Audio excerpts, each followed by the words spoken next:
Welcome to Holley LS Fest Texas. You guys are hanging out with us at the Drift Challenge. My name is Dan Brockett, aka Officer Dan, and I'm joined by my wonderful co-host Greg Dussel. And we are getting into the opening ceremonies here at the Drift Challenge. We've gone through a day of practice, we've gone through qualification, and right now, Texas Motor Speedway, we are going through our top 16. So we are going to be announcing these drivers as they roll by in our #1 qualifying spot. Make some noise for Taylor Hall in that Monte Carlo / Corvette.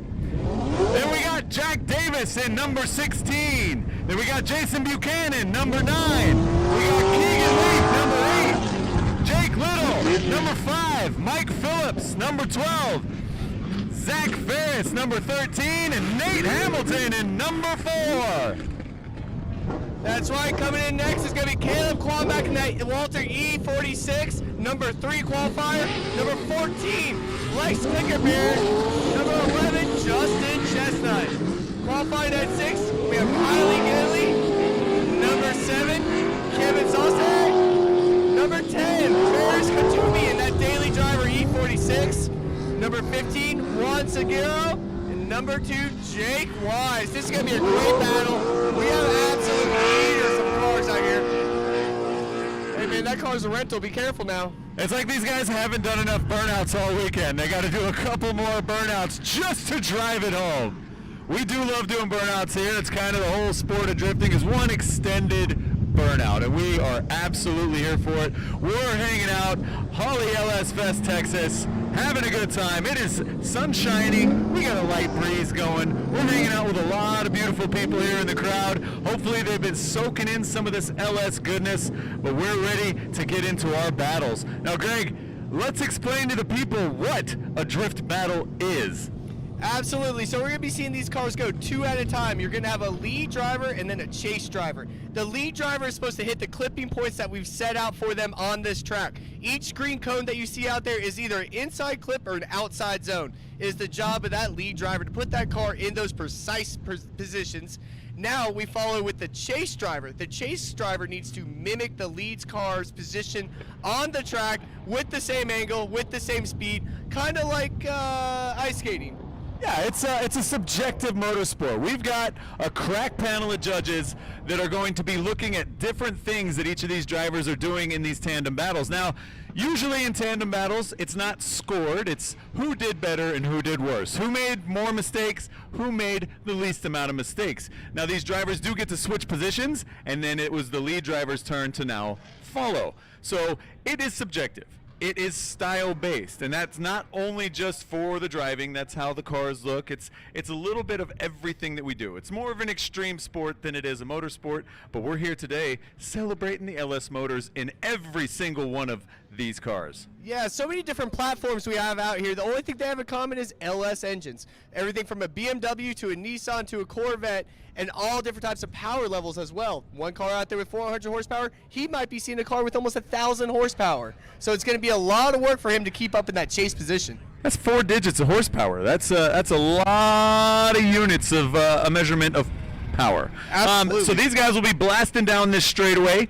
Once they initiate drift, it is their sole purpose in life. It is their job to maintain drift. And not only do they have to maintain drift, they have to maintain the drift that the judges talked about in the drivers' meeting. So they have to run the line that the judges talked about all the way through without losing drift the entire time and make it all the way through the course. Yeah, if we see a loss of tire smoke coming off of either one of the cars, it's going to be a massive deduction from the judges. We need to see the tires going full lock to full lock, those front wheels getting that full angle out of the car. The car has to stay on throttle throughout most of this course, and we have a very challenging turn. This final turn here, that left-handed sweeper, has been kicking people's butts all day. I really want to see these guys nail it and get that door-to-door action we've been waiting for. Which you're going to see a lot of. These guys had really stepped it up today. They practiced a lot yesterday. They were kind of getting the feels for it, making setup changes to absolutely go on kill mode, and that's what we're here to see. So the other things that the judges are not looking for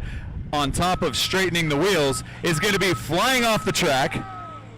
Oh, our judges are going up into their high tower. It's about to begin, ladies and gentlemen. So they are looking from that high tower for these guys not to spin out, not to drop tires off the course, not to punt the cones. They're not looking for them to spin out or do anything that doesn't look cool to them.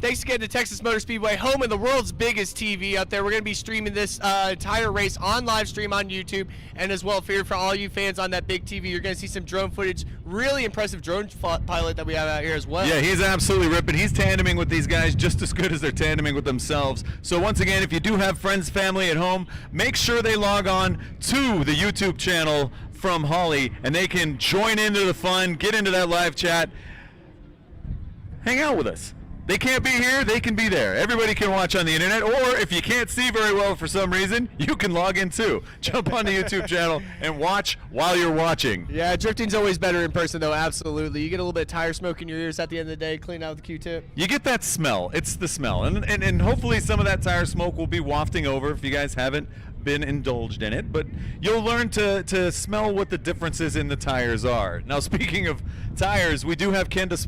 Kenda has been supporting drifting for a very, very, very long time. They make a fantastic tire, and let's talk about the tire rules that we have here today. Absolutely, yeah. All of these drivers are on a maximum size of a 275 width tire, and it has to be no lower than a 200 tread wear. So again, these are DOT approved tires for the street. These are the tires that you can buy, put them on your daily driver, and they're trying to get the maximum amount of grip on those rear tires.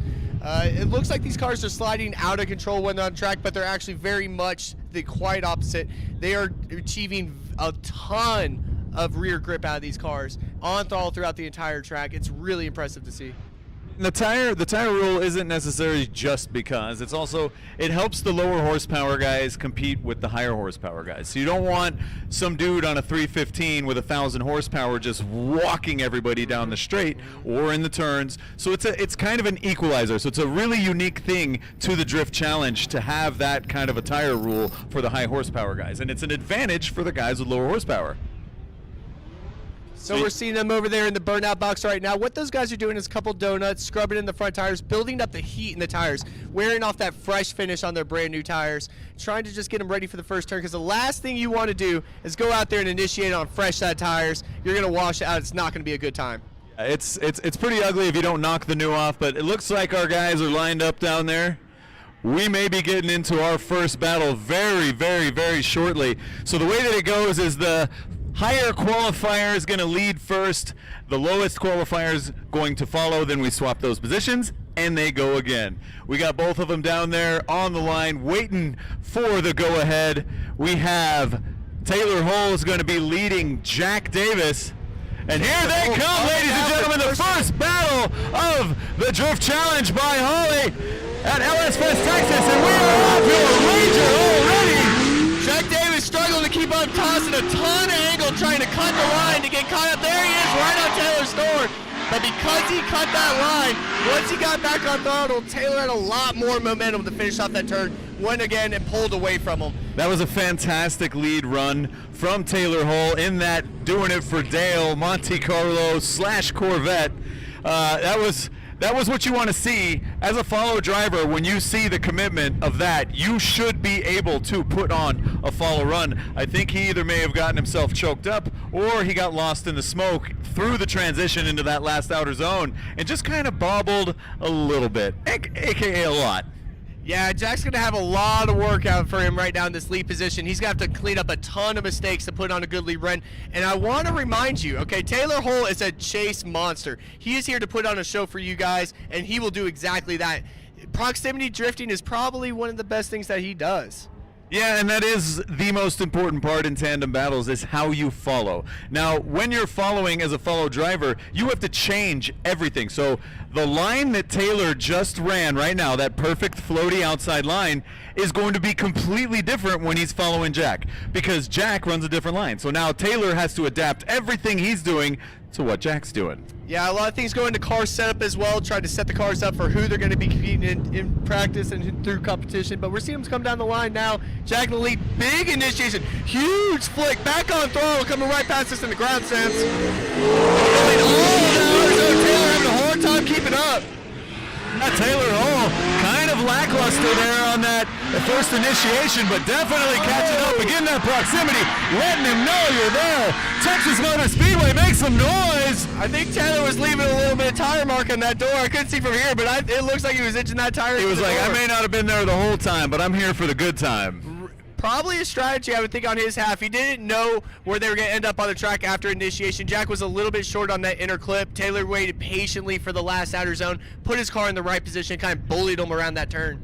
So now the judges deliberate, and they have to get word to our start line guys. Patiently awaiting the winner of that battle.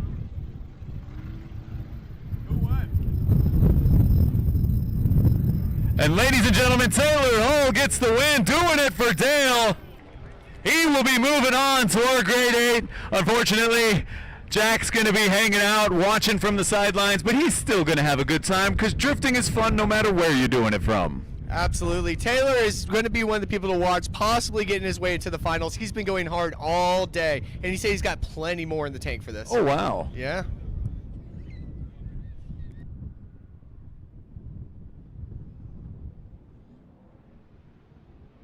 All right, moving on to our next battle.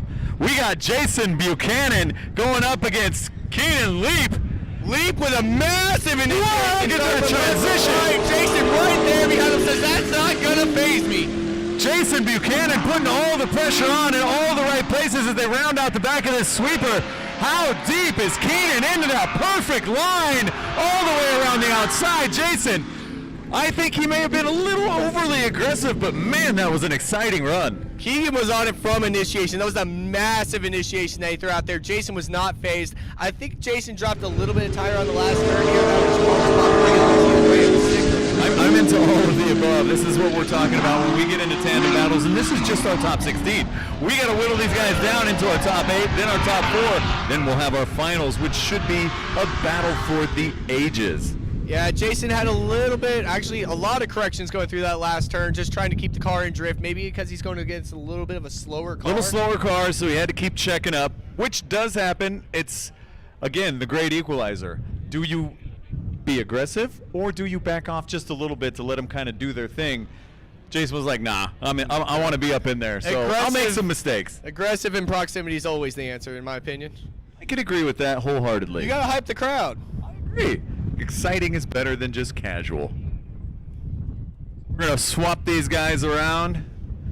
I think Keegan can pull it out. You think Keegan's going to be able to keep up? Jason was Jason's an absolute rocket ship during practice and qualification. So he was one of the fastest guys to come across this power alley in front of us. And here they go.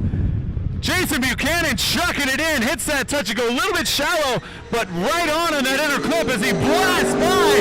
See the gap there, ladies and gentlemen. Keegan, that's not good. That's the wrong way, brother. I need you to go left, not right. Jason just back on throttle, smoking him out, says, I'm going to come home with this. Oh, my. Keegan shut it down, knew that he made too many corrections going into that last zone. Jason, arm out the window, super pumped. Yeah, what a fantastic lead run. Now that is the kind of speed that the judges are looking for out of every single one of these drivers here at the Drift Challenge. They want to see that excitement. They want to see the headlights pointed directly at you guys.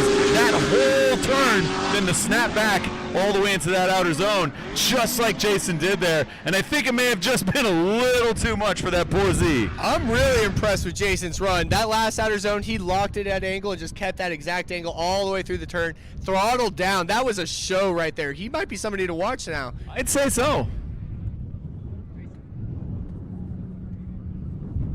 Just waiting for the judges doing their deliberations, making sure everything is kosher.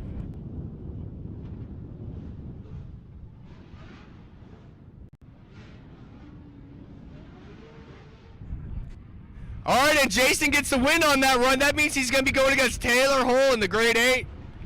That's going to be a gnarly battle. Two of the fastest drivers are now pitted up each other in the middle of the event. This isn't a finals thing. This is going to be like watching the finals in the middle of the top 16. I'm super excited for that one. Now we got Jake Little. Jake Little has that beautiful C6 Corvette. He has stepped it up today. Yesterday he was having trouble in the setup of the car, just trying to get around the track. Today he has been crushing it. On fire. And Corvette's obviously one of the fastest chassis. It's kind of like a race car out of the box. And we're going to have a Corvette full-on Corvette battle.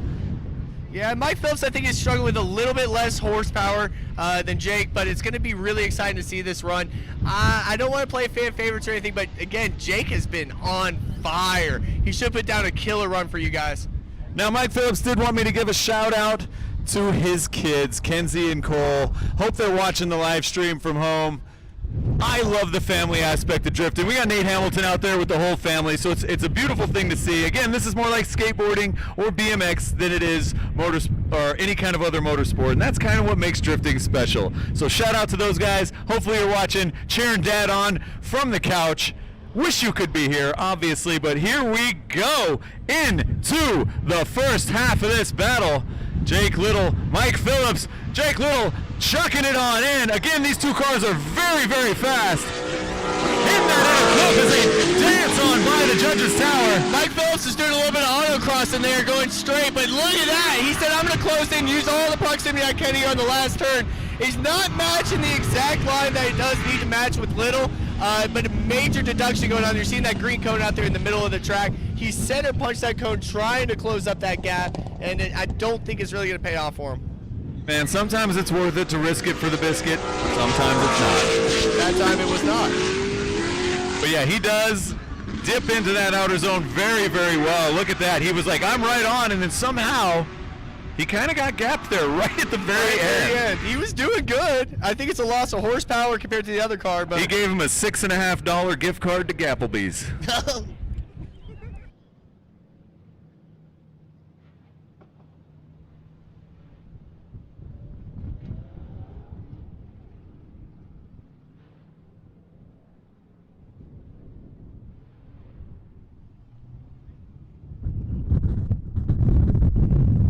Our judges giving us a thumbs up. Don't know what that means. And a peace sign and another thumbs up. Two more. That's a total of 14 thumbs Shot up, bro. Okay. Everybody was kung fu fighting. Now we got a thumbs half. Here we go. Second half of the battle. Phillips leading low. Little is knocking right on the rear bumper in that transition. Dropping tire, almost He's taking him back out. into it. He did not quit. Oh my goodness gracious. That transition was almost through the back of Mike Phillips' car. Let him hear it, guys. Texas Motor Speedway, make some noise. Wow, I thought Little was going to pit maneuver him. I thought there was no gap allowed right there. I thought it was going to be bumper I on bumper. swear he transitioned and just phased through the back of his car. Look at this on the Oh, he did hit it a little bit. He did. I was not kidding when I saw that. I love it. That was phenomenal. Ladies and gentlemen. Now through the last turn, this is going to be something for the judges to look at. He had to sacrifice angle to keep up the momentum, but do you think it paid off with that transition? I don't know, man. That little boop and both of them just kept going. That makes my heart happy. Yo, shout out to Mike Phillips for actually staying in throttle as well. He knew he got rear-ended. He knew he was in a risky part of the track, and he stayed in throttle. Yeah, we're not out here to do soccer flops. That's soccer. That was a real man move we just saw, ladies and gentlemen. Man moves and man cars with man engines. This is a beautiful thing. I love LS Fest. This is like my home away from home. And look at that. There it is. Little love tap. Both cars still in one piece. Everything's fine. They're going to be high-fiving in the pits. Little actually pushed him into the zone. He said, "Here, let me help you out a little bit." Just 3 more feet, bud. Hey, bro, you're off throttle. Let's pick it up a little bit. Now our judges calmly deliberating like Hindu cows. Not even talking.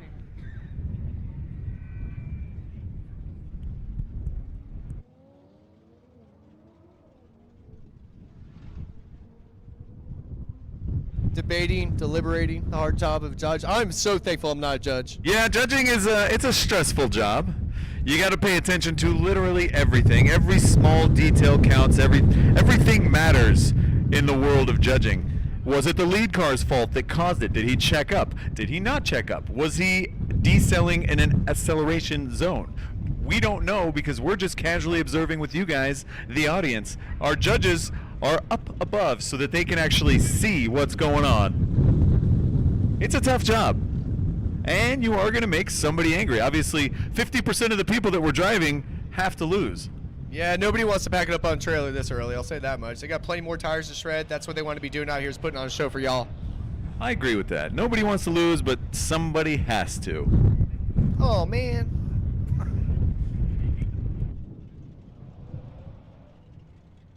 And ladies and gentlemen, this is something that we didn't go over yet. For those of you new to drifting, we got a thing called a one more time. When the judges can't make a decision, we have to send those drivers one more time. So we do a full battle one more time, ladies and gentlemen. They're going to run it back again, get some fresh tires. Some more Corvette on Corvette lovin'. That was a great battle. I can't wait to see it again. But the next battle we have up is Zach Ferris and Nate Hamilton. Zach Ferris is actually in his backup car.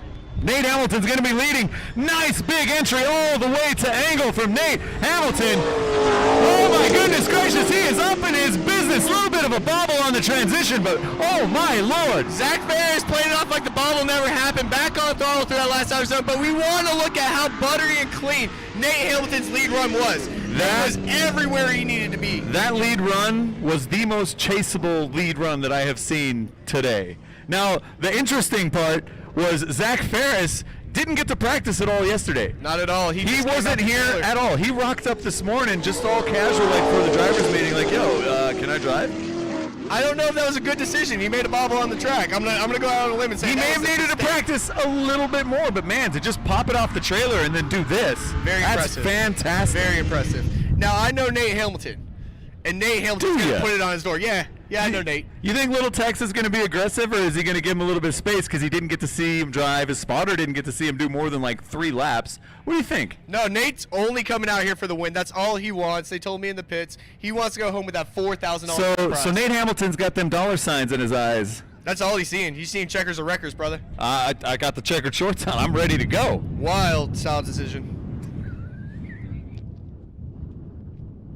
So we're lining them up for the second half of the battle. We got a Corvette leading a now classic car, 240S XS13 versus C6 Corvette as they chuck in absolute rocket ships as they come by. Nate Hamilton trying to get that proximity, surges in. Oh my goodness. Oh, that was fantastic. Zach had to do a little bit of a correction, check up. Nate saw it before it was happening. Just stood back a little bit, stayed patient, said, I'm attacking this last turn. That could have been bad. That could have been bad. Ladies and gentlemen, what do you think? Was that a good run? Let's make some noise, LS Fest! Yeah, we saw the Corvette right here coming through the center section in that long outside zone. You can see he did not reach the outside zone, so he's running very shallow. Nate was right there, almost got transitioned into. Instead, he grabbed the handbrake, slowed the car up, and said, you know what? I'm just going to finish out this lap with him, give him a little bit of space. That's a very difficult thing to do. Transition timing is absolutely the most important part of being a good follow driver. The excellent follow drivers are already transitioning before the lead car. So they get right back into the pocket and get the work done. And we're just hearing that Nate Hamilton gets a win in the 16. He's going to be moving into the top 8. Little Tex coming into the top 8. Local yokel. He is like 12 miles away from this track. So this is technically his home track. So you guys are technically his home crowd. Yeah. That is a special thing. He runs a print shop, 144, actually, about 20 miles away from here. They do all the vinyl graphics and design on his car. They do all the T-shirts. They print my T-shirts, actually. They do. He has been in drifting for a very, very, very long time. So it's an honor to have him out here at LS Fest Drift Challenge. So we are pumped that he is moving on. This has been a battle that you've been wanting to see. We have Caleb Quamback right now going against Lex. Lex has been really putting stuff together, but Quamback was on an absolute heater all day, qualifying 3rd. Now the main difference that you guys are going to notice between this battle is the amount of body panels that Quamback has on his car versus the Corvette. Lex came off the trailer with a broken car. Lex came off the trailer missing fenders and has proceeded to shed them as he went on through practice yesterday and today. So hopefully it's a lightweight mod. Hopefully he can get a few more miles an hour out of it. But here we go as Caleb Quamback track edge to track edge all the way out to the touch and go. Huge angle from Quamback as they blast through the power alley.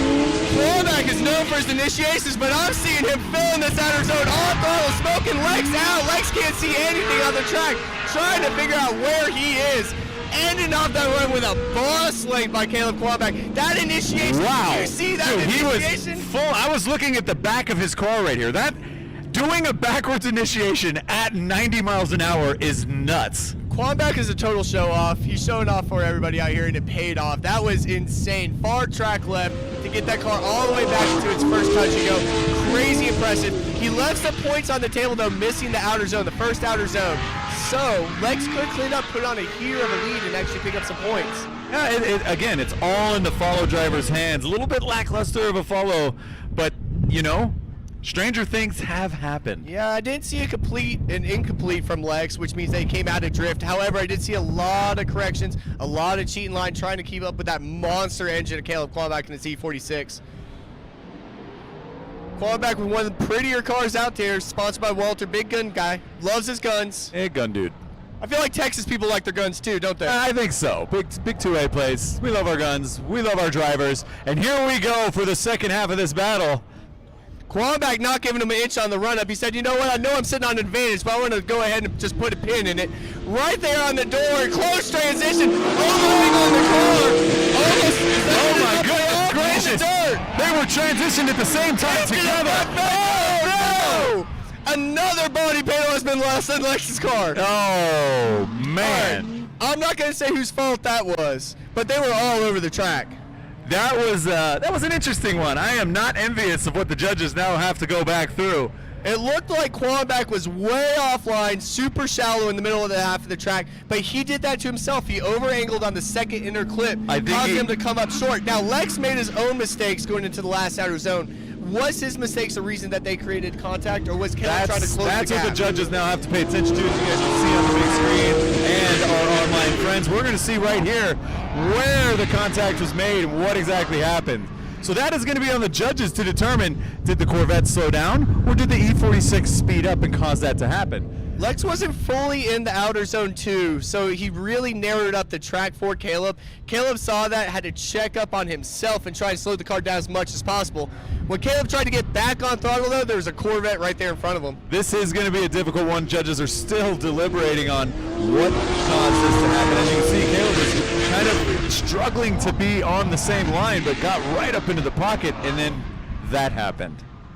Oh, I'm so thankful I'm not a judge. Yeah, that's a job that I'll just sit here and talk. I'll waste my voice on you beautiful people all day, but I don't want to waste my brain cells trying to do that. That's not an envious position to be in. That poor Corvette of Lex. I would love a Corvette, and I can't believe he's out here doing it with that. That is the definition of a missile car, as we say in the industry. Who would have thought one day that a Corvette would be a missile car? Somebody left the dealership when that car was brand new, so stoked on themselves. Honey, I got a Corvette. They went straight to the store and bought a pair of New Balances. That's what you do out here. Look at it. I'll wear New Balances all day. I don't even have a vet. Speak of the devil. Shout out for all the Corvette owners with New Balance. Shout out to the New Balance guys out in the crowd. There's a lot of Corvettes here at LS Fest, and we absolutely love them. And by the way, anybody with a Corvette that's out there that's not doing drifting, we are putting the value of your cars through the roof because we're going to destroy all the haggard ones. We're at least going through 24 Corvette chassis a year here in the sport of drifting in the U.S., so you're welcome. We're making your cars worth a lot more money. A lot of deliberation going on.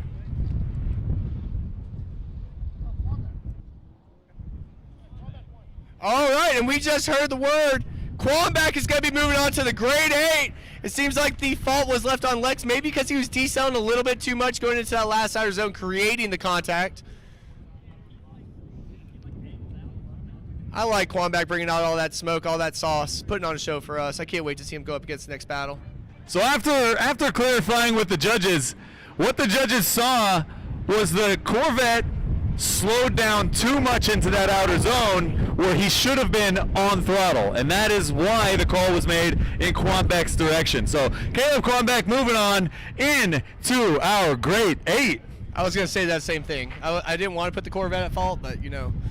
We're just announcers, dude. We can't make those decisions. That's why I had to talk to the people up there in the high tower. I do want to talk about it, though, you know. We could talk about it. We could speculate. I don't want to see Quamback out this early because I know he's putting on a show, and I'm in here in my chair. I want to see a show. We're cheering for these guys just as much as you guys are out here in the crowd. Next person up is going to be Justin Chestnut and Kylie Gilly. Now, this is going to be pretty exciting, actually. Oh, we're going to do the one more time. We're actually revisiting that one more time battle on the other side of the bracket. This is going to be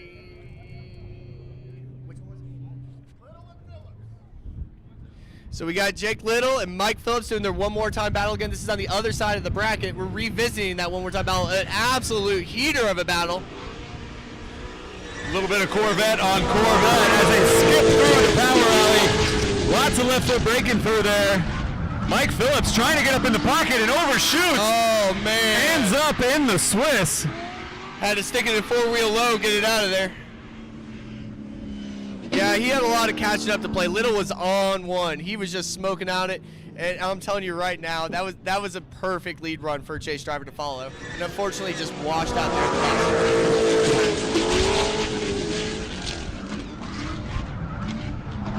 bottom. Yeah, looks just right off track. Now we're also seeing Little. Little came up really shallow on that last outside zone. I don't think that's why the reason that they went off track, but there's going to be a lot of improvement here on this next run from both drivers.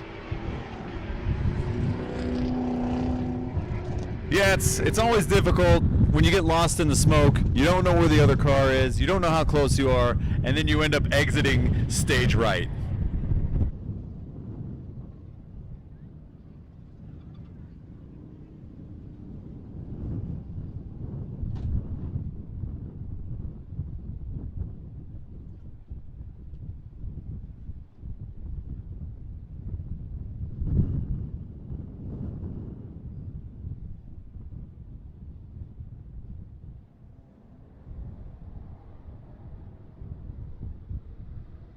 Now we do apologize for those of you guys on the live stream. In order to get the crowd here involved and not have the microphones cut out, we do have to turn up the levels a little bit. So we are absolutely clipping on the live stream, and we do apologize about that. I'm excited, so I'm going to yell a little bit. We are excited. We love drifting just as much as these guys do, but we're chucking into the second half of this battle. Mike Phillips putting some gaps on. Oh my goodness, he tried to lunge in and just absolutely autocrossed through that section. But now we have Jake Little making a ton of mistakes coming out of drift going into the loud side zone. Not sure what was really going through his mind there. He had the proximity. He just needed to get the car sideways and maintain it. Pretty much had the battle in the books. He just had to maintain drift. I don't know what just happened there. There was a ton of mistakes on both of those runs. So again, this is going to be a tough one for the judges, especially considering these guys are fresh off of this one more time. It's like, do we let them do it again or do we choose a winner? So this is going to be a tough one for the judges to kind of break down. It's going to be tit for tat, mistake versus mistake. Maybe who made the least amount of mistakes is going to move on. We don't know. Yeah, I think Jake Phillips has a little bit faster car in that green C6 compared to Mike Phillips, and he almost passed him in that last outside zone. And we just got word from the judges, a little less deliberation than we thought it'd be. Jake Little is going to be moving on to our top 8. He did win that battle. Jake Little in that green C6. Again, I'm excited to see him drive some more. He was not doing great yesterday, and today he's showing a completely different side of him. So unfortunately, Mike Phillips is going to be retiring to watch from the sidelines. He put on a valiant effort. They got the one more time, but it was not enough.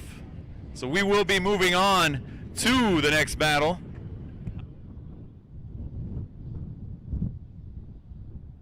So we have 3 more battles left in this 16. Next battle up is Justin Chestnut versus Kylie Gilly. He's been putting down some heater runs on that S13. Oh, he has been absolutely shredding. We were a little questionable in practice. It was a little touch and go. We saw a lot of understeers, a lot of off tracks. And then when he got into qualification, it's like he shed his skin and became something beautiful. Yeah, I thought he was getting up in the bottom half of the bracket, but he actually put down a 6th place qualifying score. And I think that's throttle commitment. We saw a lot of throttle commitment coming out of him, and it was very impressive. So, yeah, he put down a heater of a run. I think he may have even surprised himself because he was super stoked in the pits when we got back over there. Chestnut's going to be in the 1 Series BMW, and we have Kylie in that S13, beautiful black S13 hatch. Now, once again, in the spirit of Holley LS Fest, all of these cars do have LS-based motors in some way, shape, or form. Now, Greg, why do you think people put V8s into drift cars? Well, it's because they're smart, first off. It's the best engine. I mean, these guys travel state to state all across the country, and if they break their engine or a part on their engine, they could go into any O'Reilly's Auto Parts or any parts store, pick up anything for a pickup truck that might also fit their car. These guys makes gobs amount of torque, where if the original engines in these cars, I want to remind you that Nissan had 2.4 liter 4-cylinder naturally aspirated that made 110 horsepower from factory. It's over here making 500 plus right now, and we're seeing them coming to the run. Kylie shucking in, handbrake drag, nothing real special. Gracious! Oh my goodness! That's a 900. Justin Chestnut. What happened there, ladies and gentlemen? That was one of the most violent offs I have ever seen. Have you ever seen a car do that? I have. In Japan, there was one that happened, but that was nuts. That was wild. Little tire drop will do that to you sometimes. I'm really glad there was no wall, no people, or no tires over there, because he would have yard sailed all of the above. That was like a stunt. That was insane. So did we see Kylie actually shut down on the last zone? Was it Kylie's fault that caused Chestnut to go off track? I want to see the replays to see what led us to this situation. I think his lead was there was. I don't think that there was a way that could have been caused. Yeah, he's idling, everybody. Yeah, not only is he okay, but he's driving it off. Sans a few body panels. He's going to be hanging out with the Corvette. That was really cool to watch. I mean, we don't want to see it, but when we do, yeah, when we do, it's cool. Like, all right, he's good, everything's fine. That was cool. That was pretty dope, honestly. Now, I'm wondering what led him off track. He was getting gapped really bad through the There was a 3 to 4 car gap in between them, so you can't really say the lead car was causing anything because he was so far back. The lead car could have done a 360 right there, and he'd still have time to get back up. I just don't think Chestnut had the rear grip he was thinking he was having. He was trying to play catch up as best as he could. When he cut through that smoke line, he found the outer the golf zone. cart's now got a body kit. Sick. Look at that on the replay, ladies and gentlemen, on the largest TV in the United States. We got to see that 720 happen. Show me a couple more replays of that, actually. I want to see. I do want to see that a few more times just because it's cool.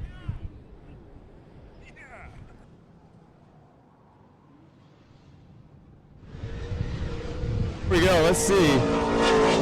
Great angle of this right here. You see just drops 1-2 tires fly. How many spins did he do? It looks like 2.5. 2.5? 2.5. I'll give it a 8.5 out of 10. Half out of 10. Nah, I saw what you did there. That's nice. Glad he's okay. Glad the car's okay. Glad it drove off on its own power. Let's see if the team puts a little bit of hands on the car. Just double check. Make sure it's safe to get back on track. If everything's good, we're going to see him go back in and out of the lead position, and that's going to be something to watch as well. Because Kylie's just basically got to put down the run now to advance on to the grade A. Chestnut is an amazing driver. No stranger to competition drifting whatsoever. I very rarely see him make mistakes like this. Now, I do see Kylie come out of drift there in the latter half of the track. So they could be sitting on double deductions. I don't know what the judges are going to do in this instance. I know we still have to finish out the battle, though, before they make a verdict. Looks like Kylie's going to be heading back to his pit as well, giving Chestnut some time to wrench on his car a little bit. No doubt the alignment's out on that car. I would say a few things are out on that car. Tires, I don't know, bumpers.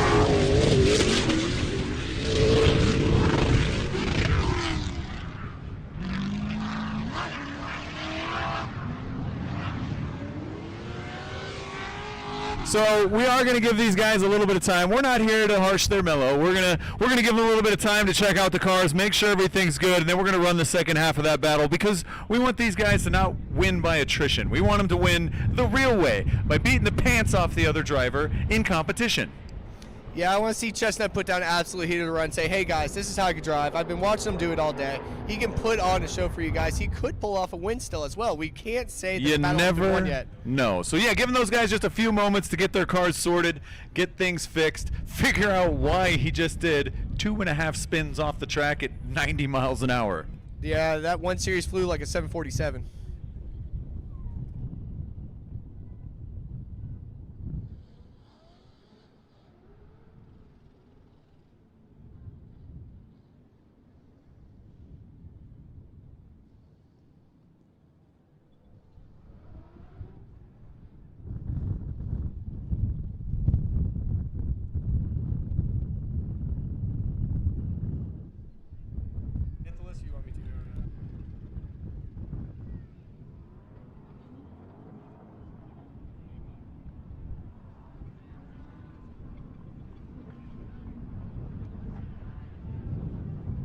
And ladies and gentlemen, once again, this event, Holley LS Fest Texas. You guys are watching the Drift Challenge with us. We do want to thank our sponsors, Michigan Motorsports, Kenda Tire, Kansai Wheels, Rugged Radios, Limiter Glove Company, Grip Royal, and Simpson Race Products for supporting events like these. We absolutely love them for it. Make sure to go show those guys some love, buy the products to support this kind of stuff, and huge thank you to Nick Swan and Holley for making all this stuff happen, for getting the purses raised. We got $4,000 for first place, $2,500 for second, and $1,000 for third, and the Spirit of Drifting Award, which is probably my favorite. I could give that Spirit of Drifting Award away right now after seeing that car fly around in the air.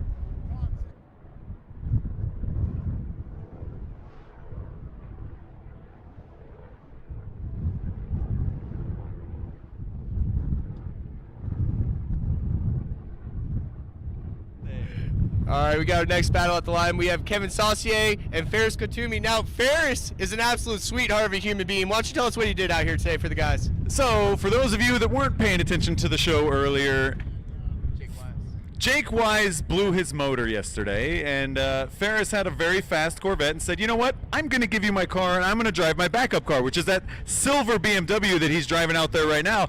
And now he's going to get into tandem battles in a much slower car than he was used to driving in the first place. A little bit of understeer, but he is putting that thing in all the right places. Yeah, Kevin Saucier in that peak S14 really set himself well in that outer zone 2. And just hammered down. We're seeing a little bit of issues though with proximity throughout the track from Ferris. Struggling. That car only makes 420 wheel horsepower, a lot less than his Corvette that he was practicing in yesterday. So yeah, that's a hard thing to do. Giving up your probably $80,000 race car for somebody else to just drive. Why? Although he is a fantastic driver, he is two-time LS Fest Drift Challenge champion. But now he's out here in his backup car, the car that's not even really done yet, that's probably at a major horsepower advantage, and he's absolutely ripping. Yeah, Ferris had some really impressive sections on the track. I will say in the first outer zone, he kind of got the car's, the steering wheel straight in the car. I was watching those wheels driving straight through the track, just trying to keep up with the faster car, Saucier. So I'm really excited to see him in a lead position, see if he can hold it down. But again, that car only makes about 420 horsepower on one of the fastest tracks in the nation. Now Susie's going to have a challenge adjusting his driving style to the slower BMW. So we're going to see, because Susie was absolutely flying through the course right there. Now, we do know the E46 can rip. He qualified pretty decently high for that car's capabilities. Yeah, Ferris all shocked us. We didn't really think he was going to be able to lock it in that early in competition. His first run was a little nerve-wracking. A little nerve-wracking, and then he came back out, put down a good score. We're going to see what he does in competition now coming down the straightaway. He's been known for really cool entries, and we're seeing another one right here. Mid-track, back to track right. They blast through. Ferris coming all the way out on that outer zone. Susie able to get where he needs to be. I think he's giving him a little bit of leeway, which may have been the word from his spotter, but now he's reeling him in. Was it too late? But that was a fantastic run for both of those guys. Yeah, Ferris put it down when it needed to. That was really clean, actually. There was not a lot of fight in the car, put it where it needed to be. I'd like to see where he ended up in the first outer zone. We can't really see it from here on the ground. So now we're watching. Yeah, he filled that zone proper. That's a fantastic thing to do. And what he was saying is he was used to driving his Corvette. Oh, man, look at that outer. That was almost That's what I'm saying, perfect. Man. His line was spot on in that car. He was spot on. But he was saying what he would do in the Corvette was put his butt on the line, because you sit so far back in a Corvette. And he got in the E46 and he was 10 feet away. And he was like, I got a lot more car back there. I need to adjust my driving style. And he set himself back, and then he got into the pocket. Still really impressive to see him come out of the Corvette straight into the E46 and put on a show for us.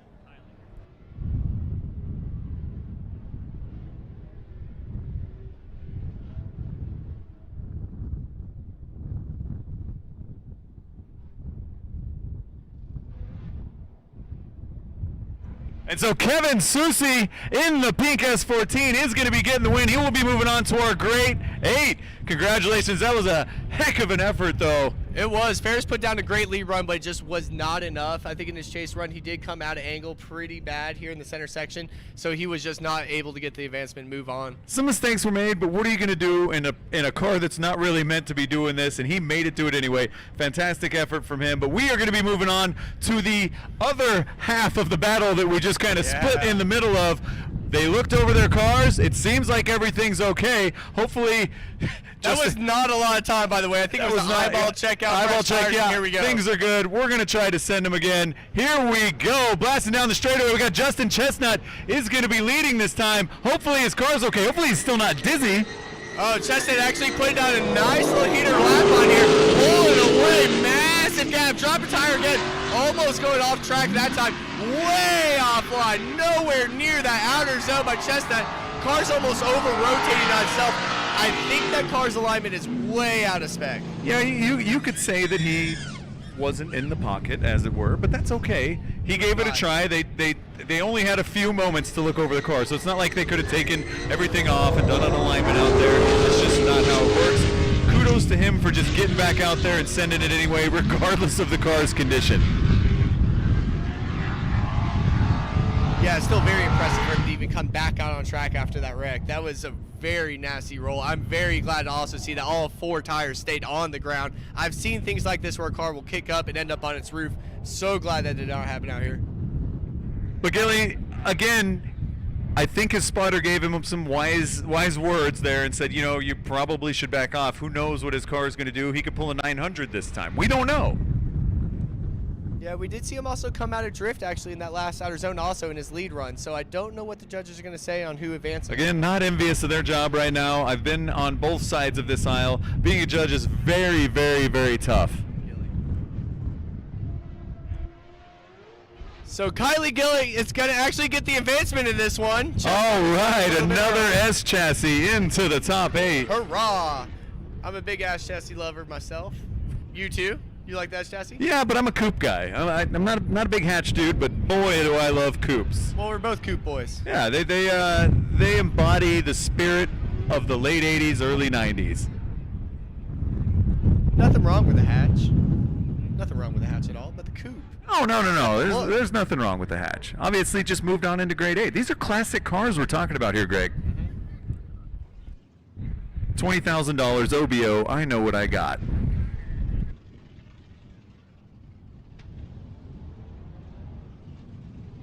Now at the line, we have the last battle of the top 16. We have Juan up against Jake Wise. Again, Jake Wise in a borrowed Corvette. This is that car that he borrowed from one of the competitors, Ferris actually. So we're going to see how he does. Big initiation, sharp on the inner clip, but look at the horsepower in that Corvette. Losing a body panel. Gotta say hello to the crowd there for just a second as Ferris leads and off track and back on track. Losing a bumper, making a dust cloud. That was an interesting run. There was a lot going on there with body panels flying all over, people flying off the track. Where do we start on this one? Jake Wise popping the trunk for some reason in the middle of the track, flying through there. His speed was absolutely incredible. He was ripping so fast, he was flinging body panels off. And the one was right there up until he wasn't in the last outer zone, just carrying way too much speed, washes out 2 tires off, and that's all it wrote for his chase run. Once again, really good on that outer zone. Again, in a borrowed car. He has maybe 10 laps in this car, including qualification. Yeah, Jake is no stranger to winning here at LS Fest either. He's won the past 2 years at this track. Can he do it again? He was ripping in his S14. He had a really, really, really stylish, good-looking S14, and I'm so sad to see that thing not going. And he was probably 6 to 8 miles an hour faster than everybody else out here in a 500 horsepower car. That's right. Insane.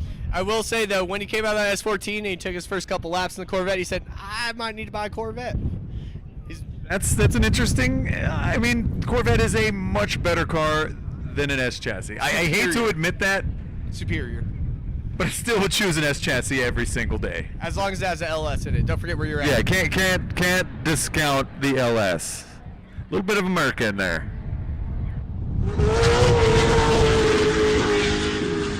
It's a quick wave. The back hatch is just like, yo, what's up?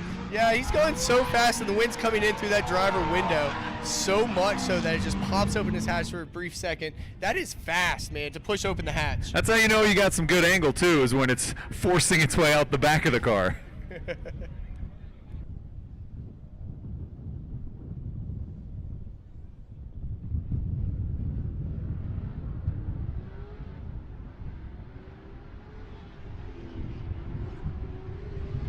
All right, here we go, second half of the battle. We got bumpers hanging, we got side skirts flying off, we got the drone in tow. Backwards entry. Angle. Oh my goodness gracious. Could not hold it either. That was way too much angle at the wrong section. If he would have pulled that off, it could have looked cool, but it's also not something you want to do in the middle of a tandem run. You can do backies on entry.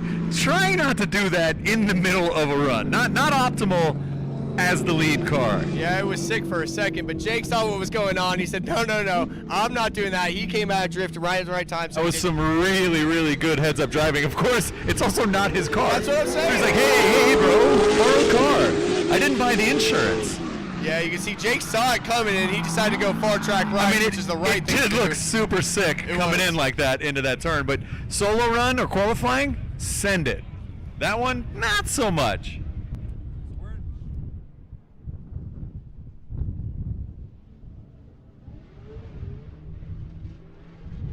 And ladies and gentlemen, Jake Wise in the borrowed car will be moving on. It was determined that the mistake was caused by the BMW. Obviously, he chucked it in too fast, slowed down too much, and caused the Corvette to stop drifting. So, moving on, our 2-year drift challenge in a row winner.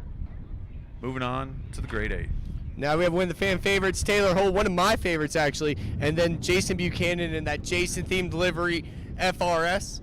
Speaking of the grade 8, we are in to the grade 8 now, ladies and gentlemen. We are halfway through our battles here at the Drift Challenge at LS Fest Texas. We are moving right along. This is going to be Taylor Holt, one of the most exciting drivers out here, and Jason Buchanan, who has turned some heads today, not only with his livery, but he is 300 car lengths behind. Jason, what happened, bud? Getting dusted off the line. Taylor said, I don't have time for this. I'm out, brother. Try and catch my smoke. That Monte Carlo Corvette, man, I don't even know if they were in the same race. This is where having a set of chameleon eyes comes in handy, where you're trying to look at 2 different spots on the racetrack at the same time. That's not what Jason wanted to do. I know he wanted to come out here and put on a show and drive with Taylor, because these are 2 of the fastest cars out on this track.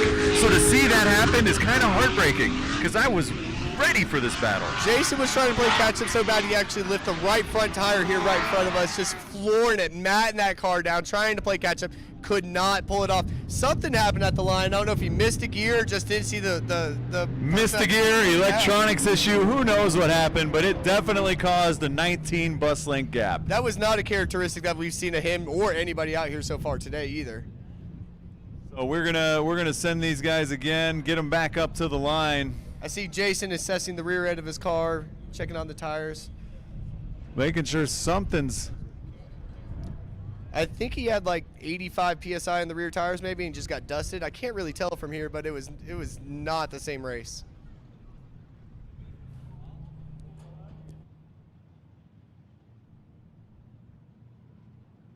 So we just got word that Jason Buchanan has debeated a tire off the line, which is kind of crazy. It's kind of cool, actually. That's a lot of power. So he's just running too low a tire about pressure. over torque. Too much so yeah, torque. he may have been too little tire pressure, too much sauce. Debeated a tire, wasn't able to complete the run, and so he's going to take his 5 minutes to get that tires changed out, and then we're going to send the second half of that battle here shortly. Yeah, debeating tires is actually pretty common in our sport. These cars make so much torque, and again, they're on a 200 tread wear tire, but also so much mechanical grip that the tire will spin on the rim. And so that sometimes could actually cause a debeat. Most of the time, though, it is from dropping tire off of a track. Yeah, either way, it's not optimal. You can't be drifting doing 60 miles an hour through a turn with just wheel touching. He did Looks really cool, a lot of sparks, but really impressive for only having 3 tires on his car for that run. I will say that much.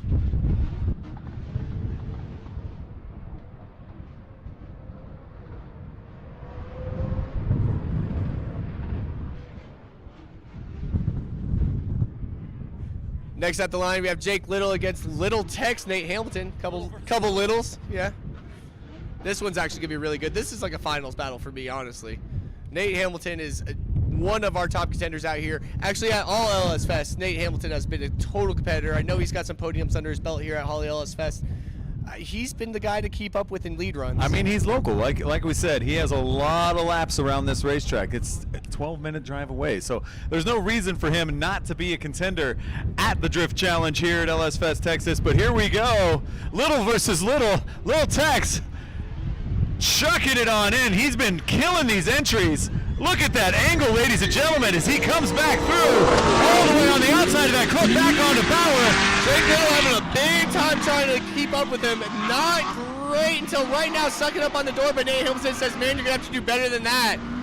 Nate had some insane angle passing that first interchange. We've had some pretty crazy things happen in these last few runs, so it's nice to get back to kind of a normal tandem battle. Yeah, people keeping all 4 tires on the ground. Actually, all the body panels were there. Tires on the ground is nobody for us. Nobody spun, created dirt tornadoes. We're hanging out. We're having a good time. But we like to see tandem battles. We're not here to see antics. Now, what are you expecting out of Nate Hamilton going into his chase run? Do you think he's going to push for the whole run, just really put that tire on the door of Jake Little, or do you think he's going to hold back, stay a little bit reserved? I think he's going to be pedal to the metal, boy. He's going to punch it. Yeah. Once you get to the top 8, you really just got to start practicing like it's your finals battle, not leaving any types of gaps for mistakes. Because he knows if he wins this battle, I think he's going to be going up against Taylor Hull, correct? Ooh-wee.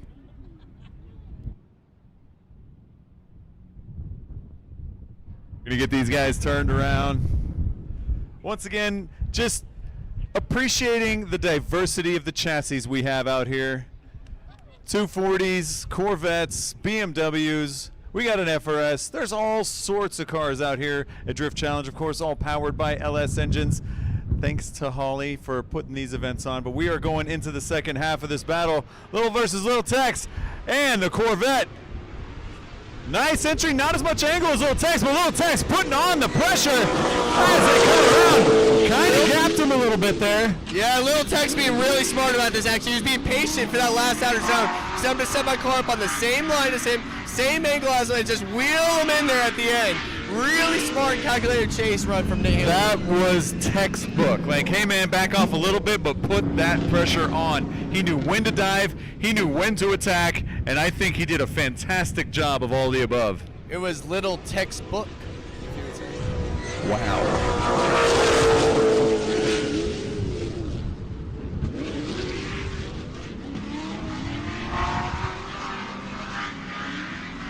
Judges deliberating. And ladies and gentlemen, the local yokel, Nate Hamilton moving on. Little Tex moving on to our top 4. And now we get to revisit the battle of Taylor Hull versus Jason Buchanan. Wild run coming off from the beginning. But this is going to be the second half of the battle. We just postponed the first half of that battle. Now we're into the second half. Jason Buchanan got another wheel on, and hopefully he doesn't debeat it this time. So this is the second half. Jason is going to be leading. We're going to see how this goes. Jason going to be leading Taylor Hull. Taylor's not giving him an inch off that initiation. Says, I'm going to stick it to you, brother. Wheeled him in. Jason looking very impressive now with all 4 tires. Man, these 2 cars are absolute rocket ships. But Taylor's like, hey, man, I'm here.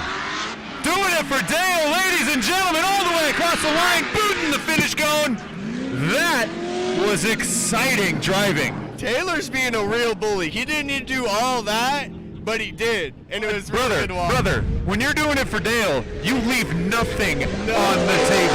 There was, from the start of that battle all the way to the finish, Taylor really was putting his foot down, saying, hey man, I'm going all the way to the finals. I feel like he wants to put a tire on everybody's door out here. Look at him just surging on that car, saying, go faster, brother. Are we on the same racetrack? Because I'm going 5 miles per hour faster. Speaking of doing it for Dale, shout out to our boy Pat Gooden watching us on the live stream, cheering us on. Sorry about the audio, bud. We really apologize about that. But man, we're out here having a good time at LS Fest Texas. We wish you were here.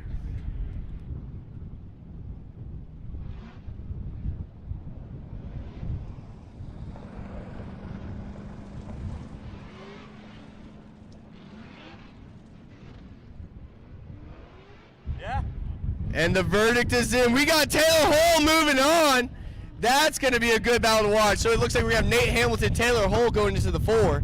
Yeah, unfortunately, beating a tire not going to do you any favors regardless of what part of the battle you're in. When you've got an airstrip in between you and the lead car, there is almost no way you're going to come back from that in your second run, and that's what you guys saw happen there. Yeah, now we have Caleb Quamback and Kylie Gilly up there. Caleb, massive initiation. He's been doing that all day, setting the car up for the first interclip. Gilly doing a really good job of matching, but man, Quamback is on a heater right there. He has got the pedal to the metal. He has got all the beans as he rounds out. Look at that smoke trail coming off of Quamback's car. Yeah, Kylie could not match that speed going into last Arizona. Had to pull out and drift and actually drive a good portion of that turn, unfortunately. But man, Quamback is on a tear right now. He is, and it was like that entry was... Kylie had not done that entry at all. And so for him to try to mimic that and then maintain the course, that takes some guts. I can't wait to see his lead run because, again, he's been getting better and better throughout the day. So I want to see if he puts out for a lead run because this might be his last run of the day, unless he can put something down that Quamback can't follow. Or the Quamback makes a big mistake. Quamback don't make mistake. Oh boy, shots fired. With the gun sponsor, yes. Yeah. Oh, you said, oh, that's nice. Still.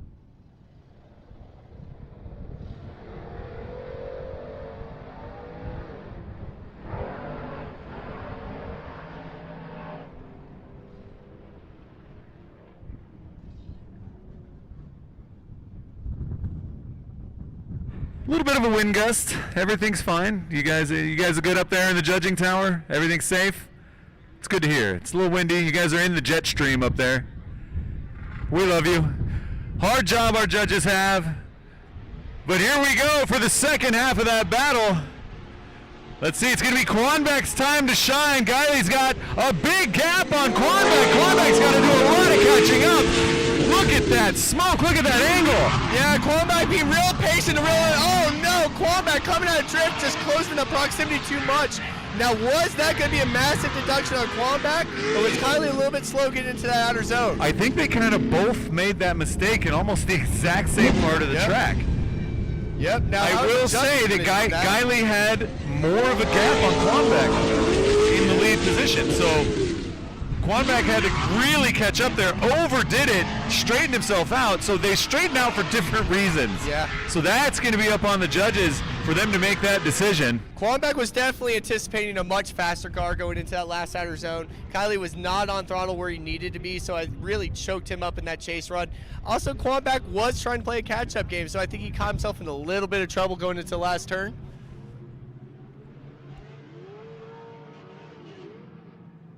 Judges deliberating right now, also arguing with one of our announcers. Sit down. We got to announce. Trying to fight the judges up here. I saw that. Anyway, we do have a verdict. Caleb Quamback is going to be getting the win. They deemed the checkup into that last outer was what caused that. There was too much of a slowdown. That's the second battle that we've seen where that's happened. Yeah, that last turn's very intimidating. It's actually a little blind for the drivers. There's a slight crest when you go into that turn, and you almost see you don't see the edge of the track, so you don't really know where you're going to. So right where we are, Greg, right here next to the judges tower is the crest. So when you're down there at the start line, you cannot see the other side of the track. So you're kind of coming up over a slight crest, and it is blind, and you are doing 60 miles an hour. But here we go. Oh my goodness. Jake Weiss out of the lead in that Corvette. Really using every inch of that car, all the power. Oh my God. And Susie just like, yo, GPS told me to go right. Here we go. Susie wanted to hit turn 2 of the NASCAR track, and he was making some progress. You see that bank over there, and you just want to drive on it. He probably shouldn't have let those instincts tell him to do that, but we'll let that one go. Yeah, he kind of forgot that he's following one of the faster guys out there, Jake Weiss, in that car. Jake just brought him into that turn at max speed, and his car could not hold him. Again, I love S chassis. I really, really love S chassis. But I do too, brother. I do too. But Corvettes, man, you point them, and that's where they go. I love 240. You have a 240. I have a 240. You have an LS 240. It is something we're very familiar with, and getting our LS 240s to do something like that through a turn, compared to a Corvette, especially an an S13. An S14's marginally better, but obviously cannot do what a Corvette that was built for racing can do. Again, Corvettes are kind of a cheater car. You throw a roll cage in, you throw a hydraulic handbrake in, and a basic angle kit, and you can go hit Pro-Am events. So I don't know if you guys kind of heard that as Susie was going by. I think he may have lost the cylinder 6. So he is going to be out. He has popped his motor. Unfortunately, the purple 240SX is going to be retiring to spectator. That is an unfortunate situation. That's never how you want to go out. That's not how you want to win a battle. Not at all. I don't know if it's purple, pink, or fuchsia. Oh, a little combo of all of the above. But man, what a huge bummer for Susie. But now we got Jake Watts doing a nice little victory lap. So he's going to go on what's called a buy run. This is where we let the driver go by themselves. We need to make sure the car is mechanically fit to move on, and that's what he's going to do. So this is just a demo run for you guys, the people. And he's babying that car through that outer zone too. We can hear it. You're not seeing the tire smoke through that middle section. You're starting to see it pop up now. He's babying the car. Yeah, he's like, this is one mine. of the fastest. Yeah. I don't want to blow this up. I need it to last. I want to win this event. Maybe the $4,000 can go towards renting that car. Yes. Who knows? If he wins this, maybe that's what he's going to do with it. And, you know, I'm not going to tell Jake what to do, but I'd split the winnings. I'm not going to tell him what to do. I think that would be a very kind gesture for letting you borrow a pro-level car. That's worth more than a crisp high five and a hug any day of the week. Yeah, I don't know how that works out. I don't know how that gentleman rule works out, but I think they need to split the winnings.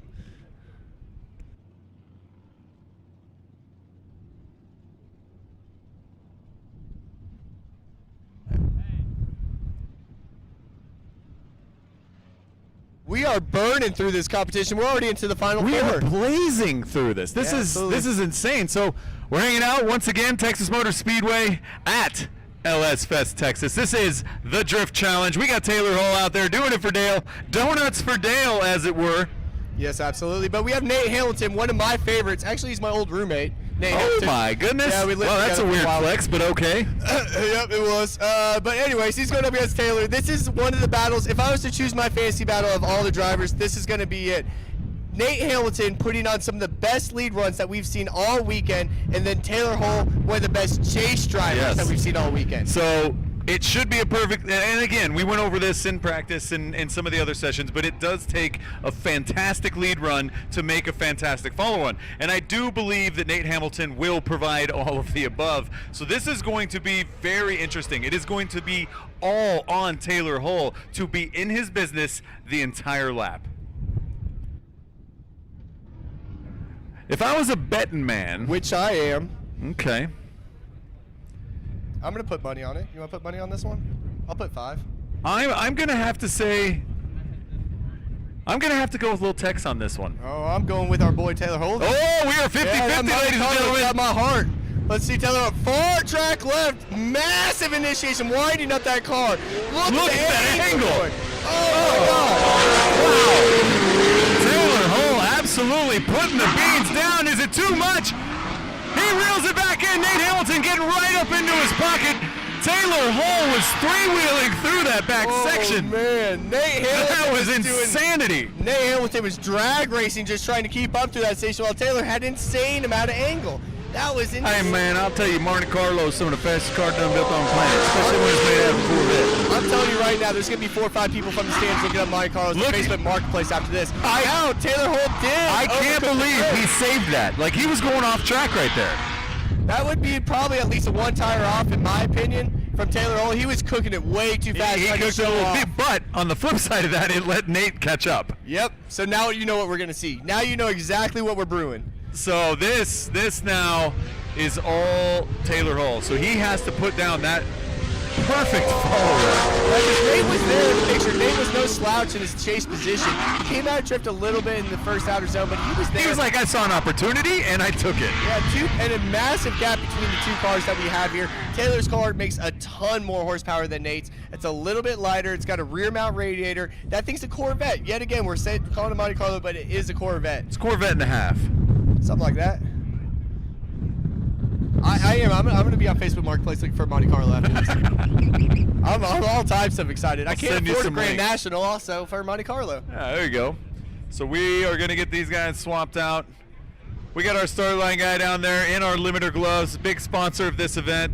Thank you to those guys for keeping our hands and fingers and phalanges safe. Hey, you got a set of those limited gloves? I have a couple sets. I have this set of Nick Swan gloves, and I wear those things with pride. Way too comfortable. There's some of the best gloves out there. Here we go. Nate Hamilton in the lead. A handbrake pull entry. He has not been doing that all day. Maybe trying to throw off Taylor Hole. Oh my goodness gracious, checks up real hard on Taylor. We did not see that coming. Nate Hamilton with a major mistake in the lead. No, man, this is going to be wild for the judges. Nate Hamilton did an entry that he has not been doing all weekend, which is a straight line initiation to a handbrake drag, and I think his spotter was trying to throw off Taylor Hole in the chase. It may have not been ready a little bit of it, but yeah, it did not work out very well for Will Tex there. As you can see, he is so far offline right from the beginning, and if that happens on a track like this, you are off for the whole rest of the track. So it's going to be interesting to see. I'm inhaling a little bit of the smoke right now. Excuse me. Put the cigarette down, man. Yeah, Nate did drop a little bit of tire there going into the last outer zone. This could be a smaller deduction because he did maintain drift as well. I don't know about this one. I don't know. What do the fans think? Taylor Hole? Taylor Hole? Yeah? How many Taylor Hole fans we got out here? That's a lot of Taylor Hole fans. Okay, so there's going to be some. How about Little Tex? Come on, Nate Hamilton, everybody. Yeah, we got some big cheers. All right, I see what you guys are doing here. You're on his side for sure. We got a third option. We got it one more time. Who wants to see it one more time? Yeah, we want to see it one more time. Y'all looking for it one more time? We're going to let the judges deliberate. I'm going to go over there and talk to my guys. Hold on a sec.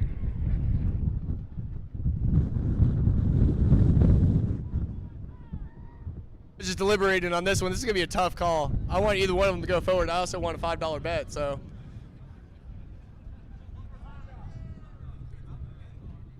All right, judges. And ladies and gentlemen, they've made a determination. It's not a one more time, unfortunately, so that means somebody's winning and somebody's losing. Okay. And 3, 2, 1. Winner is Taylor Hole. He did it for Taylor. He is moving on. Oh, my goodness gracious. Hey up, sucker. Hey, man, I definitely owe you. I forgot what the amount was, but I'm going to say 5. It's a crispy high five. Okie doke. Boom. That had interest on it, by the way. We do have good news also. We do third place battles. So that means Nate Hamilton will be coming back So out Will for a third Tex place does battle. have a chance to battle his way back into the podium, so he's not all the way out. Oh, man, Caleb Quamback warming up the tires. I almost forgot that Caleb Quamback's in this competition. They got us on our feet. Hopefully you guys are having a good time out here at the Drift Challenge at LS Fest Texas. We are having a party. We are into our finals almost. We got a couple more battles left, and they are getting exciting. Quamback, one of the most aggressive drivers that we have out here against Jake Wise. Again, Jake has been the 2-time LS Fest Texas winner, so back-to-back the past 2 years in that borrowed car. I'm really excited for this one. I don't know if you guys have ever borrowed a car, but it always just feels awkward. Like you get in the car and it's in a weird driving position and the seat's all wrong. Maybe they got the steering wheel too high. Imagine doing that in a drift car where you can't adjust any of that stuff. Jake's treating his rental car like I do my Enterprise car, which is full throttle everywhere I go. Rip the intake off and leave the e-brake up. That's the way to do it. Fun fact, everybody, you can take the airbox off most cars, and so when you rent a car, take it off, get you an extra 5 horsepower. Picks you up at least 5.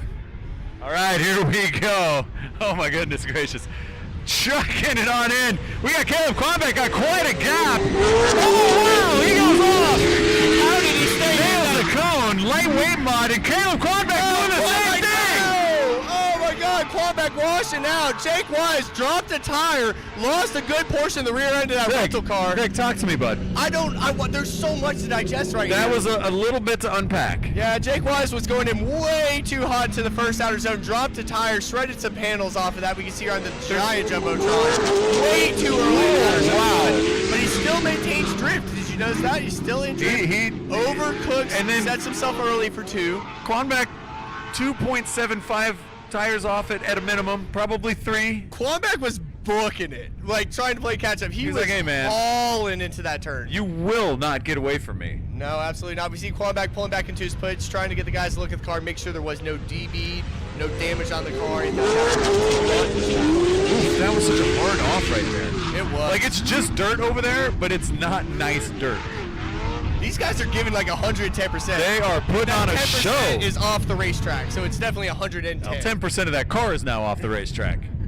All these Corvettes are going to be less a fender, less a bumper, less both bumpers. All the Corvettes are having a rough go this weekend here at the Drift Challenge. Yeah, and that borrowed car right there that Jake's in, he has half a front bumper anyways. So that's kind of a weird way to look at it. He's going to be like, sorry, man, I'm going to have to back half another Corvette. Again, just driving the price of Corvettes up for you guys. No big deal. That's what we're here for. Quanback's missing half the rear end of his car. These guys are going at it, though. This is an absolute battle. I want to see these two guys back at line. It looks like they're getting some fresh tires on the rear. Maybe a DB from one of the cars. If one of the cars gets a DB, they are allowed to change tire. And because of that, the other car can change tires as well. So go back up there on fresh tires, which is a massive advantage. So both of the drivers are using their 5 minutes competition timeouts to change tires. We're going to get them back out there. We want to see the best battle, and the drivers want to see the best battles they can do as well. So we're going to give them just a little bit of time to go ahead and change those out, and we'll get right back to it. Now, LS Fest, are you guys having a good time out here? That's what I'm talking about. Have you guys watched any of the autocross? All right, 7 of you. That's fine. What about the drag racing? How many drag racing fans do we got out here? Oh, that's a lot of the crowd. Them boys is booking. I seen trucks with spoilers on spoilers on spoilers. The Astro van. The Astro van. Flames. Oh my God. Best of show. What about Burnout Wars? Anybody been down there to see Burnout Wars? Another 7. Okay, that's cool. At 5:30. Not big burnout crowd. Big drag racing crowd. It's really cool to have something like LS Fest where you get to see all of the above. Plus a car show. Any car show guys? How many of you guys have cars in this car show? Okay, slightly less than the people that watch autocross. That's fine. That's absolutely fine. But we thank you guys so much for hanging out with us today. We're having an absolute blast out here at Texas Motor Speedway. We're just waiting. We're casually waiting. We're trying to fill some dead air. Hey, what do you guys think about getting a wave going? Oh, we got enough people to do a wave. Come on, we got enough people here. We got enough. Let's start down on this side. Way over here at the end by the tent. You guys, let's get a wave going. On the count of 3. You guys, yeah, you in the red shirt. I'm pointing right at you. You're looking at me. We're making eye contact, you and me. All right, you're going to start the wave, little buddy. In 3, the wave. We're doing the wave. This is Dan In in his prime. 3, 2, 1. Let's start the wave all the way down. Ladies and gentlemen, into the bleachers. There we go. All the way down. Let's go, baby. Big wave.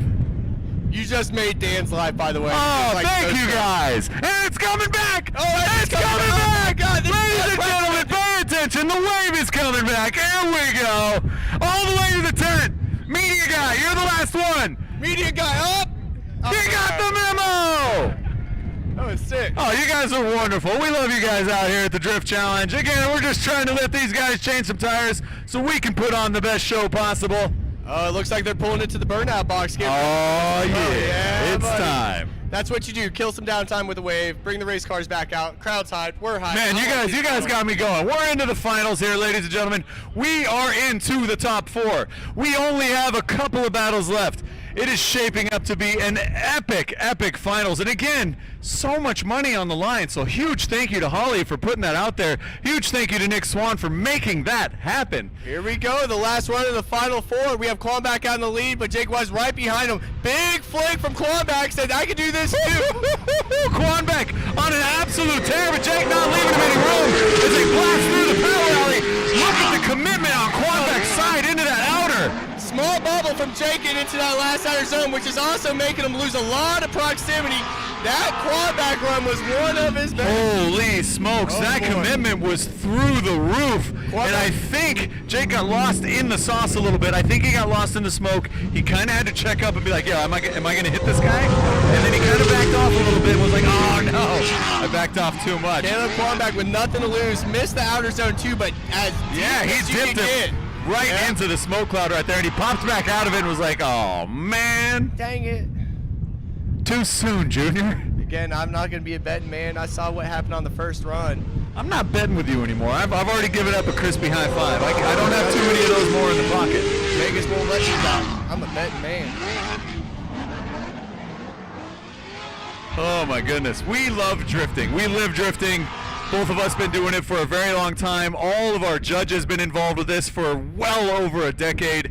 So all of us are very, very, very passionate about this sport we call drifting, and you can't even call it a sport. It's a lifestyle. It really is. We're so lucky just to be out here watching drifting and bouncing with you beautiful folks. Great day here at Texas Motor Speedway. I couldn't ask for much more. I do want to see, though, who's going to see Taylor Hull in the finals and who's going to see Nate Hamilton in third place battle. I'm interested to see. Either way, it's going to be good. It's going to be pleasure for the eyes. Yeah, I just don't want this to end, honestly. I just want to see more agree cars with doing that. somersaults. I mean, like I said, there's lots of other stuff here going on at LS Fest, but this is by far the coolest.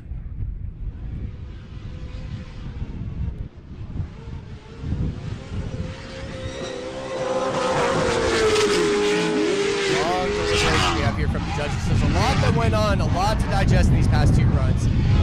And we got the lead run of Quan back up on the big screen. It looked pretty solid. He did miss the first outer zone. That's going to be a big deduction, but the rest of it was pretty solid. Jake, though, in the background was just really bobbling, trying to find his Had to figure things out on the fly. Yeah. Popping out of the smoke, coming in a little too soon, then being inside, then being like, oh, I don't know what to do there. So judges, heavy deliberation up there. They're pointing, they're doing things, they're adding up figures, they're doing math. The formulas are flying. I'm watching the transition on that Corvette, though, and that thing snapped to angle. Yeah, they're just such good cars. They're such good cars. Corvettes are just the best. We hate to admit it. We hate to love it, but we do love it. I don't want to go sell my car and buy a Corvette now. There's a lot of work to do that. Well, I like my car, but I really want a Corvette. I think it's not off the cards, bud. It looks so We can good. grow up, grab a set of New Balances, and be just like these guys. Of course, no, jorts. Jorts. Smart move. So yeah, it's a lot of deliberation. They're still talking up there. We're just gonna stare at them until we get a verdict. They whispered a verdict to me. Oh, they whispered it in your ear, like They did. sweet nothings in the night. They did. And I'm not going to say it's who I wanted to see move on, but I will say Caleb Quanback is going to be moving on. Caleb Quanback. It's going to be a battle and a half. Jake Wise, again, has already run here the past 2 years, so he's held that trophy. It's time for somebody else. It's time to pass on the torch again in a borrowed car. That's to make it this far in somebody else's car is absolutely nuts. But now he has to go up against Nate Hamilton for third place. Oh, that's going to be good. That's going to be an epic battle. Very similar styles in their driving, both very, very Both fast. lots of time on this racetrack. Yep. Probably two of the more seasoned drivers out here at Texas Motor Speedway. So that's going to be great. So that's our third place battle. So whoever wins that's going to go home with 1,000 buckaroos. Yes, they are. I have a feeling of who's going to get the Spirit of Drift Award, but I can't quite say who it would be. Why wouldn't you? You got a mic in your hand. Everybody wants to know. No.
So we're just having a conversation with the judges, keeping it casual, just asking the whys behind what's going on. And so they're talking about how Jake dipped that tire on the first run. And it was not unanimous, they're saying. So there was a split decision there, but one judge went the other way and the two went one way. So it was because of that big mistake that Jake made when he blew body panels off of the car that caused Caleb to have to check up and change his line. And so that was the reasoning behind that call. Just to keep you guys in the loop and you know, a lot of you, this may be your first time. How many of you out there is your first time seeing drifting in real life? That's a lot. That's a lot of people. Welcome. That's a lot of people. We love you guys from the bottom of our hearts. Welcome to drifting. It's kind of an amazing time. So we appreciate you guys very much for being here. Look at that. We got the people out in the crowd. Again, Those are our first some timers. people on the internet are seeing you guys as well. Yeah, the internet is checking you guys out right now. So yeah, thank you guys so much for watching the Drift Challenge with us. It's been an absolute pleasure today. We got a couple more battles to go. We're getting into our finals. It is going to be absolutely nuts. All right, look at all you beautiful people here at the Drift Challenge at LS Fest Texas. Okay, this is going to be third and fourth? All right, we are going to go straight into our third and fourth place battle. So, hey man, I know you just finished your run, but you got to get right back out there and do it again. He just drifted from the pit straight into the burnout box. That was classy. That was really cool. So once again, these guys now have a chance for $1,000, which may or may not cover their tire bill for this round. It's not going to cover their gas in the rig to get the car out here. Not in this economy. Absolutely not. But everything helps. Yeah. In sport, and again, we're out here having a good time. That's the whole point of drifting. Now Ferris is just trying to pay back for what he is for the rental car. Yeah. So we got Lil Tex, sands a couple of body panels. Nate Hamilton out there getting his tires warmed up. We're going to get him on the line. We're going to run him down the chute, and we're going to see who's going to get that third place trophy. Yeah, Nate Hamilton's been getting around this track very clean in his lead runs again, and that's where a lot of his points have been stacking up with the judges. And then again, we have, a wild card out there in a borrowed car. Yeah, MBD. It happens all the time in drifting. There's nothing normal about this sport.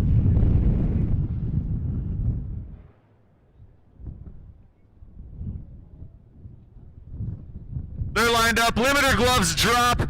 Here we go. Jake is going to be leading Lil Tex as they blast down the straightaway. These guys reaching speeds of over 90 miles an hour as they chuck the cars in. Lil Tex putting all the pressure on as they blast back into the power alley. Jake kind of putting the beans on Nate there.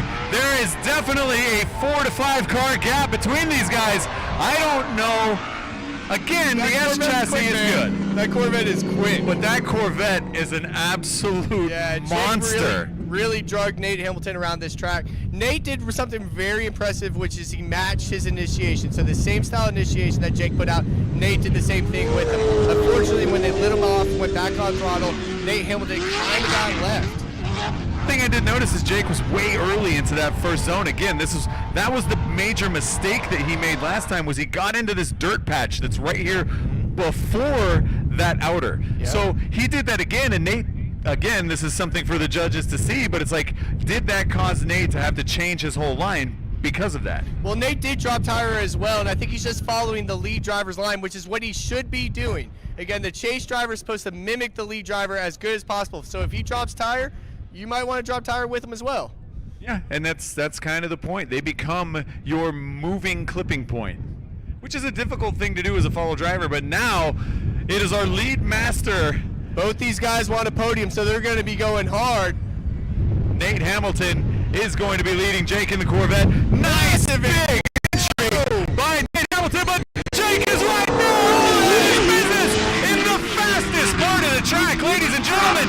Jake is showing why he was two-time LS Fest Drift Challenge champion. The judges are clapping their hands. We've got contact. We've got body panels flying off. Oh my goodness, ladies and gentlemen, that is tandem driving. That was impressive all the way through. That Corvette was right where it needed to be through this power out. We have not seen proximity in that section of the track all day. That was wild. Set himself up for the second outer zone. Perfect. Saying, knock, knock, Nate Hamilton. I'm right here. I'm going to give you a little push across the finish line. Oh, man, what a run. I have the full stoke right now. Look at the judges up there. Like, they love this just as much as you guys do. Hats off to those guys for one of the best runs we've seen here today at the Drift Challenge. Look at that proximity. You couldn't tell those two cars apart in that smoke cloud if you wanted to. Yeah, Jake really was just pushing him around that track, showing dominance, and again, at that finish line just said, hey, I'm still right here. Nate Hamilton did give him a perfect lead run, though, I would say, for the chase. But we did just get a verdict in. We found out who's winning third place. You've got the word. They whispered in your ear. The sweet nothings have happened.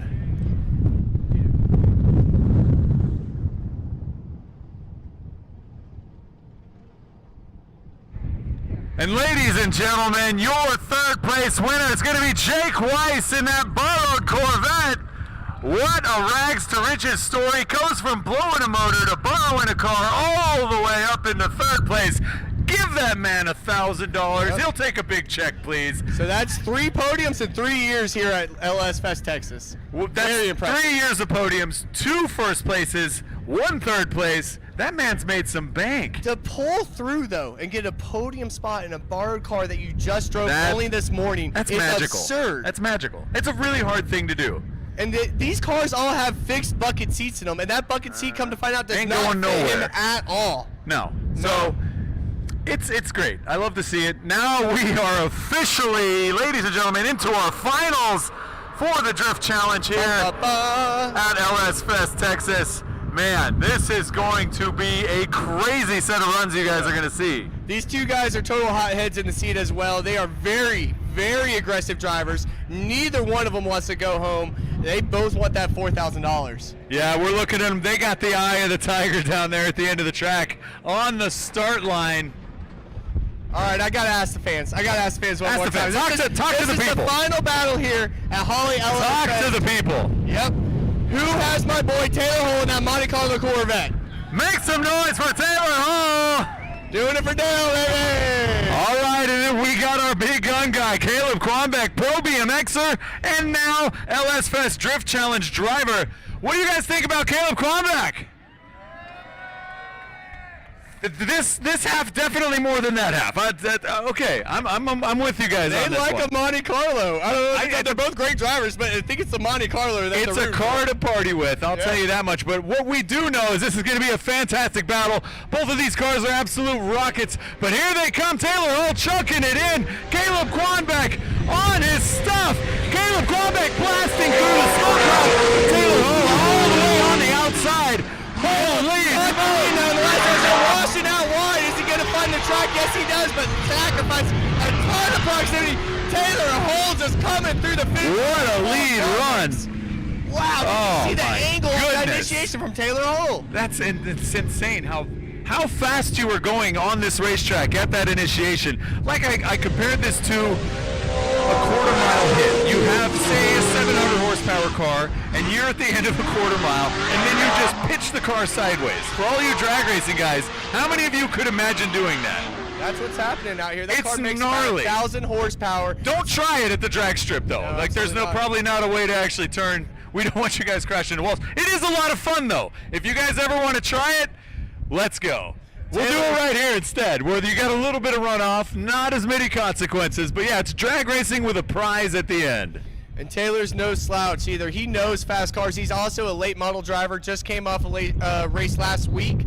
He said, that's scary. You think drifting's scary? Try late model racing. That is scary. I know nothing about that. Oh, it's cool, man. It's a lot of door bumping. Really, really fast. Yeah, he lost his brakes in the middle of the race. Almost took out half the field. You don't need brakes. Yeah, he said he almost killed himself last week. And now he's out here doing the same thing. What a life. You know, race car life to driver live. stuff.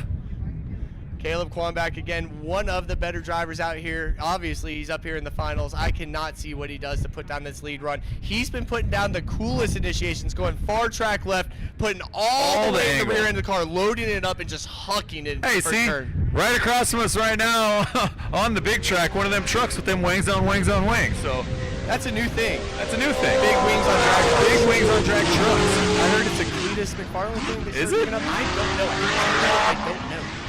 Drag race guys. Drag race guys know. What are the wings on wings for? Huh. Huh. It looks dumb. Wow, Greg. Pickup trucks with giant GT wings. You were going to get That's- fought in the pit I'm stop. sorry if anybody has it. All right, well, that's to each their own.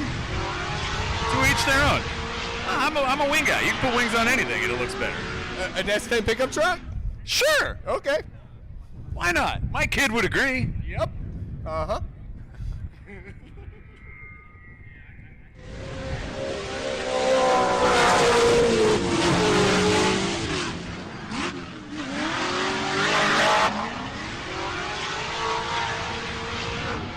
a little bit of downtime. I think Taylor Hull's up at the pits. I wonder what's going on with that.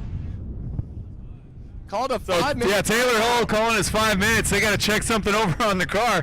Interesting plot twist to our finals battle here. I know Taylor. Taylor does like playing games. Again, I said it came from late model, and late model is nothing but games. He could just be calling his 5 to let Quanback cool down. Quanback already did his donuts. And Quanback is sitting at the line patiently waiting for Taylor to show up. This could be a ploy to basically what we call ice. Yeah, Quanback on the line. So his tires are going to cool down. He's not going to have the grip. Who knows what's going on? Maybe he actually had a mechanical issue down there on that doing it for Dale Monte Carlo. If I know Taylor Hull is playing race car driver, and he's trying to ice the lead driver. That's what I'm going to say. That car's not up in the air. They ain't doing no wrenches on that car. Hey, man, if you ain't first, you're last. Am I wrong? That's a wise decision from Taylor Hull. He's icing them. He's just casually over there standing on his car. So we don't know. We don't have any word for what's going on with Taylor Hull right now, but we want to see some battles. I want to get through this. I can't take the anticipation. You know what's cool about that Monte Carlo, except for everything? He actually kept the doors welded shut, so you have to climb in and out the car like a NASCAR. You did that. Oh, so it's just like Days of Thunder is what you're telling me. He could have had a door, but he decided to keep it welded shut. He's cosplaying as a NASCAR guy. I see it. I see it. Nothing wrong with that. Yeah, his pro car. So Taylor also has multiple drift cars. His pro car, Corvette, and he also has a CTSV. All of them have NASCAR liveries based off Dale. I'm noticing a theme there, is what you're saying. He really likes Dale Big Earnhardt. fan. Big fan. Wonder what his Halloween costume is. I know what it is. It's not a Dale Earnhardt uniform. That's disappointing. All right, Taylor Hull finally getting back up to the line. Wait, use that entire 5 minutes there. Caleb Quanback's like, yo, man, I'm running out of fuel. Yep. My tires are cold. Here we go. Finals battle, ladies and gentlemen. Make some noise here at LS Fest Texas at the Drift Challenge. Caleb Quanback, full angle. Taylor Hull putting it on. Taylor Hull playing catch up. Ain't no slouch yet again. Let's see if he'll find him the last turn, which he does. Quanback has the power, but Taylor Hull said knock Quanback. Taylor Hull with that. On the back straight. That's a signature maneuver right there. Yeah. That's the old I've got more horsepower than you. Traditionally, you don't pass the lead driver anywhere on the track when you're in tandem runs. He chose he looked cool doing it, passed him on the back straight. Taylor Hull woke up today and chose violence. He did. He was bullying people all day. Now we sit patiently, wait for the judge's verdict. Do you want to lose some more money, or what do you want to do? I'm not even going to talk to you about this stuff anymore, man. I'm just going to take the money out your wallet. Oh, yeah. some big bobbles though from Taylor Hull on initiation. Did you see that? I did see that in that giant TV that we have here to watch. So big flaws from Taylor Hull on initiation, and he didn't have the full aggression that we've been seeing out of him through practice. So this could be an interesting call. Maybe he iced himself? Oh my God. Question mark? Oh my God. I don't know. Did he reverse psychology, his own psychology? Yeah, he went into initiation at 2 or 3 bobbles, just trying to follow Quanback. Meanwhile, Quanback looks so smooth through that lead run, filling every single zone very properly, put on a textbook lead run. That was a thing of beauty. Huge smoke clouds coming off the back of that E46. Our judges are judging it. Yep. As we speak. Yep, fans are calling for one more time. Fans are trying to bribe the judges for one more time. One more time. Let's see if we can influence them just a little bit.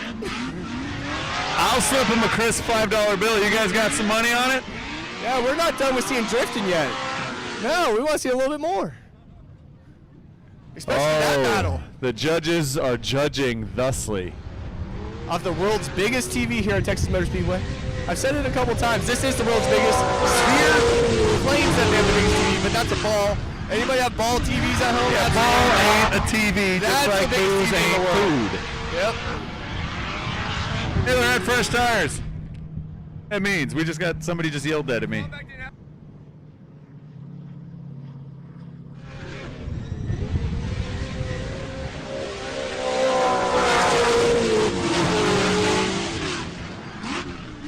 Judges still judging. I can see the anxiety on their faces. I can feel the anxiety on their Tense. faces. The crowd is tense. They're throwing things at the judges, trying to get it one more time. There's a lot going on. What's up, dude? How are you guys doing? You enjoying the show? That's what I'm talking about. We're like 20 feet from where we started. We're stressed out.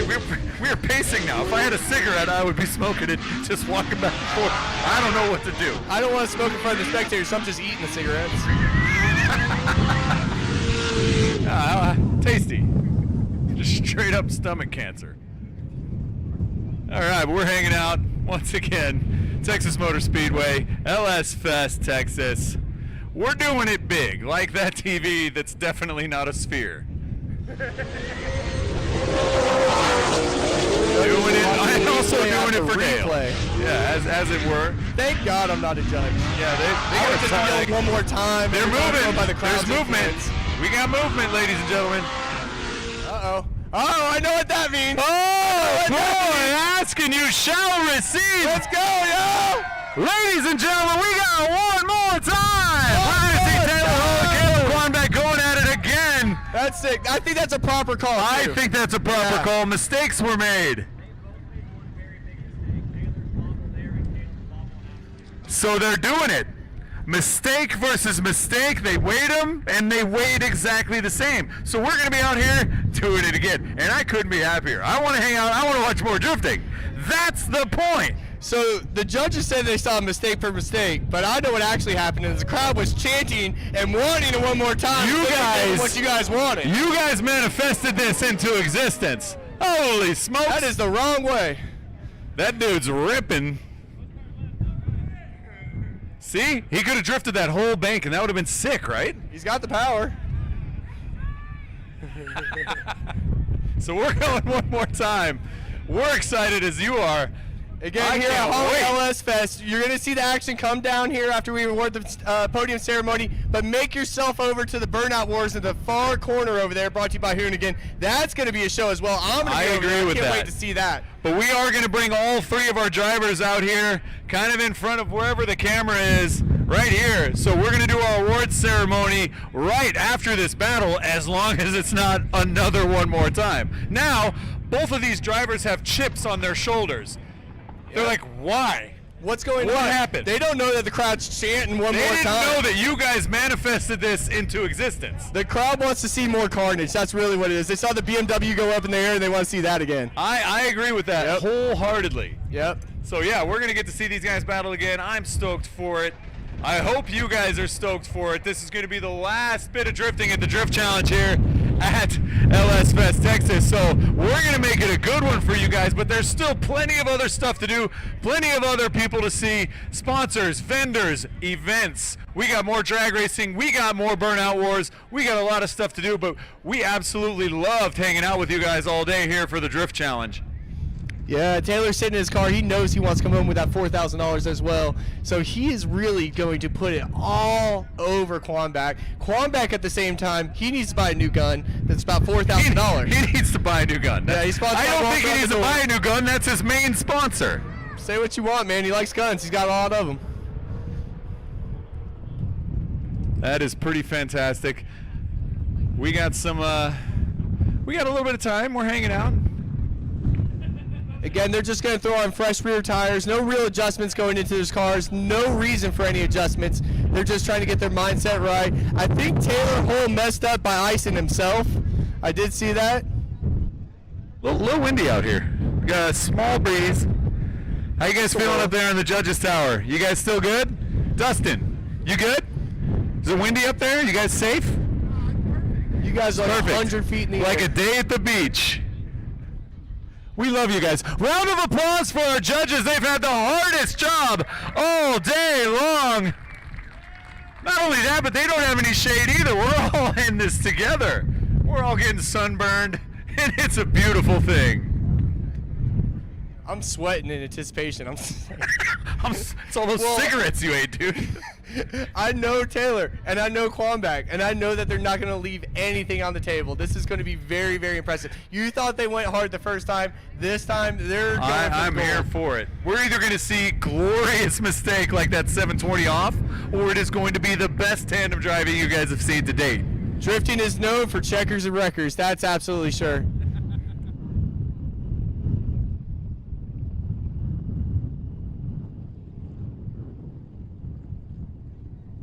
All right, we're going to get some crowd interaction here. What would you do with 4,000 US dollars? Probably buy some more tires with it, I guess. More tires, you drift guy? He's like, I am now. What do you drive, bud? I got a Mazda RX-7, What kind? FC, FD? FB. Wow! Wow! Those still I did not exist? see that coming. Is it still rotary powered? Yeah, and I'm a huge Mustang guy, so. When are you putting an LS in it? I'm never. Coyote. Coyote's the way. Big Coyote. I think you went the wrong event. Coyote Fest is down the road. He's way far away from home. That's okay, man. Thank you. Done that. More Yeah, tires the wrong person. and an FB RX-7. Hey, that's okay, man. To each their own. Somehow you found a rotary guy at LS Fest. What a me thing to do. All right, let's move over here. Hey, buds. I know you guys are stoked. You guys on the TV right now? What would you do with $4,000? Get on the Lamborghini. A Lamborghini? Me too. Me too. That's a really good, ladies and gentlemen, $4,000 Lamborghini. High five, Get bud. this man a Lamborghini. I love that answer. I love that answer. I love that answer. Oh my goodness gracious. Please, if you ever find one for $4,000, hook a brother. I need one too. I'll go in halfers with you on that one. Yeah. I don't know what you could buy on a Lamborghini for $4,000. The brake I'm pads in, are like man. $4,500. I felt the glimmer of hope that has long been extinguished in my life right then and there. So that was a beautiful, beautiful moment we just had. So, Officer Dan, what would you do with $4,000? Oh my goodness gracious. Probably do something that has nothing to do with cars. Maybe buy a new couch. I'm in desperate need of a new couch. That's a great looking couch. So, yeah, you know, I want a couch with like automatic recliners and massagers and all that stuff. So You that's are what I would getting do old. with 4,000 bucks. Yeah, he wants his lounge chair. What about you? I paid back my old taxes from 2018 that I still Oh, the man. Yeah, they're coming gotcha. for me, everybody. Yep, I am. Round of applause for the IRS. Listen, nobody said they were Good answer, collecting guys. money. That was the correct answer. You all passed the test. My car needs like $8,000 worth of repairs, but I'm just gonna race it next year. Oh my goodness gracious. We're still waiting for these guys. They all are changing fresh tires. That's why we're just hanging out and shooting the breeze with you guys here at LS Fest Drift Challenge. We love hanging out. We appreciate you guys all for hanging out with us. We're just standing around. Yeah, You know? drifting Talking is about no NASCAR. $4,000 Lamborghinis, which is my favorite part of this whole event now. All right, we're All sitting right, roll coming up we to got the burnout cars coming box. to the line We just have a couple minutes left until we see this battle. as we meander this way. That car doesn't have headlights, taillights. That's a proper Monte Carlo. That is a real race Yeah, car. most ladies and Monte gentlemen. Carlos on the road don't have working headlights or taillights anyways. And once again, donuts for Dale. Knocking the new off of those tires. It's so wild to say that we have a Monte Carlo versus a BMW in the finals. That's just a wild thing to say. It's a very typical thing. It's an For drifting. everyday battle. Yeah. You know, it's things you see all the time for 1,000, please, Alex. That's a Jeopardy joke for those of you that probably never watch Jeopardy. That's fine. I don't think Everything's Jeopardy's on fine. TV anymore, brother. I think that dude's probably long dead. Maybe he's not. I don't know. This is going to be wild. These cars make about the same horsepower. I think Quambach's on the lower end of the horsepower, but maybe about 100, 150 horsepower. I do believe Taylor Hall has a supercharged LS in there, so he's got a little bit of advantage. He's been driving with a lot more angle, though. However, Quambach has been driving with the aggression, putting his car in risky positions each and every lap. We got to vote for the BMW. Big BMW guy here. Dan's making bets. I'm with into the crowd. that. I'm on Team Quambach here as we chuck in Taylor Hall, Caleb Quambach blasting through the smoke as these two drivers are absolutely cooking through that outer zone. Oh no, Quambach's going off track! Quambach! Why? Dale Earnhardt let him off track! Quambach! What happened to our boy? He was Quambach. That was, Taylor Hall was going Round Yes, for Quebec. It's been requested by the people. He just went flying off. What happened? He still thinks the BMW is going to win. I love the positivity we're seeing here in this crowd. This is absolutely fantastic. Yeah, It don't matter what he did, I'm still in it. That's my dude. Make sure to go give him the crispiest of high fives in the pits later. That's what I'm talking about. So Taylor Hull was really booking it into that last turn, right on line where he needed to be. Klonback found himself in the smoke, dropped a tire, and the whole rear end washed out on him. Could not keep up pace. It's all Taylor Hull's game now. Now you think It's his. This is his to lose, as we say. So do you think Taylor's going to play it smart, leave a little bit of gap, Nope. finish out the run? Or do you 0% chance of Taylor just being like, yeah, I'm going to take this win. I think Taylor's a crowd pleaser, and he's going to put down the best following. I think we have a very strong chance of this being one more time again. Taylor Hull could absolutely trust the lead run of Quamback. Quamback is an absolute pro, so I'm excited to see where Taylor places his car against Quamback. I just want to see a good last battle. I think it's going to be a fantastic last battle. It was very exciting up until the point when it wasn't. Yeah, that happened. That definitely happened. Yeah. He didn't get the memo to finish the lap out. That's okay. Sometimes you don't. No, Quamback's going to put down an absolute heater. Taylor Hull's just got to play it smart to get through this track, but we know Taylor. Taylor got it. It's Taylor's game, y'all. Taylor got it. I love it, man. I absolutely love All right, it. here they go. Our very last battle. Quamback in the lead. Taylor right behind him. Let's see what kind of initiate he does. Again, big flip from Quamback coming through, filling that touch and go. The Sharp speed, on the aider. the aggression. Taylor, trying to get the beats put on him. Can Quamback stay on the track? They're both barely Oh, my on the goodness, track. what Here a comes lightning. Taylor Hull, pushing him around the track. Says, "Let's go, brother!" Taylor Hull with that signature. I'm faster than you, boy. That is wild. That's not part of drifting. That's part of Taylor Hull's world of drifting. That's like somebody reaching out to shake your hand and you just smack it out of the way and spit in their face. So I think That's Taylor what Hull that is the was. better of the two. Oh, we got a decision. They just fired up the That was left. quick. That was real quick. We're going to bring all three of our drivers over here to the front. So if you guys want to see the award ceremony, and please, please, please, make sure to come see us in the drift pits. We're in the garages that are down yonder. So if you guys want to come say hello, give your drivers a high five. They got merch in there for you to buy. We would love that. But we want to thank Holley for putting this amazing, amazing event on for LS Fest Texas and the Drift Challenge. Thank you, judges. Thank you to all of our ground crew that have been helping out. Thank you to you, the beautiful people on the crowd, and everybody in the stands. Greg, you want to thank our sponsors one last time? I would. Thank you, Dan. Yeah, we want to go ahead and thank the drivers, especially the partners that put on this event. We got Michigan Motorsports, Kenda Tire, Conseil Wheels, Rugged Radios, Limited Glove Co., Grip Royal, and Simpson Racing Products. Again, thank you, everybody. Make yourself down to the drift pits. Handshake, high five the guys. They put on one hell of a show for us today. Thank you guys for sticking with us here at Holley LS Fest. I ran out of breath.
All right, thank you so much, ladies and gentlemen. We're hanging out. We have our winners for the Drift Challenge here at LS Fest Texas.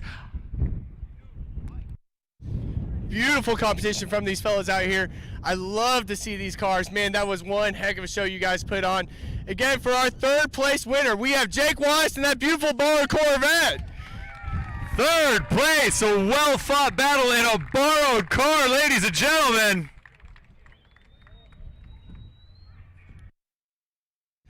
All right, and we got a one more time battle in the finals. These guys put on a heck of a show for us all. We have Caleb Quamback and Taylor Hull himself, and the Monte Carlo swapped Corvette.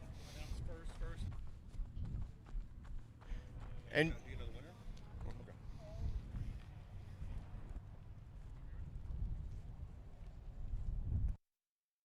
all right, and we have our first place champion here at Holley LS Fest Drift Challenge. And coming home with the gold, we have Taylor Hull in the Monte Carlo Corvette. Ladies and gentlemen, Beautiful display. y'all called it. You definitely had some Taylor Hull fans out there, and he provided. He's going to be walking away with a custom Drift Challenge Grip Royal wheel, which means in second place is going to be Caleb Cronbach, everybody, in that BMW. Absolutely shredded. All three of these drivers put on a show for you guys here at the Drift Challenge. Again, thank you guys so very, very much for hanging out with us. We got our winners. We've crowned some champions. We've raised some emotions. I want to cry right now. That was an absolute blast. I don't want to wait. I can't wait for next year. Thank you guys so much from the bottom of our hearts. This has been Dan Brockett, aka Officer Dan, and Greg Bucell as your humble hosts for the Drift Challenge. We thank you, and we'll see you guys in the Drift Pits.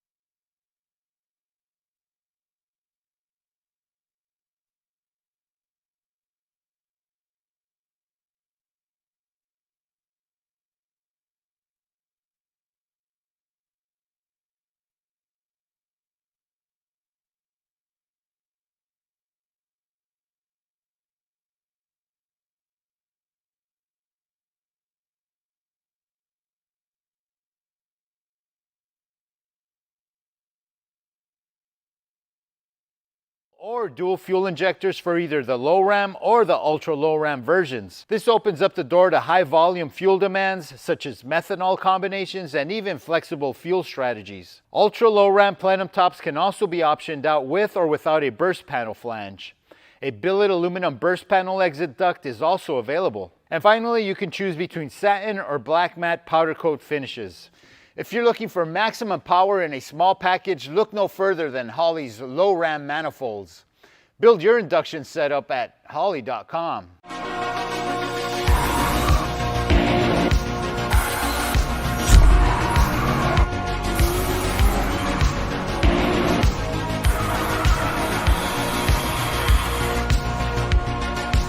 Engine swaps are now easier with Holley Swap Essentials for LS and LT engines that fit into most popular 60s through 90s GM cars and trucks. Offered in 5 different levels with savings that stack along the way. Holley Swap Essential packages are designed for any budget, from engine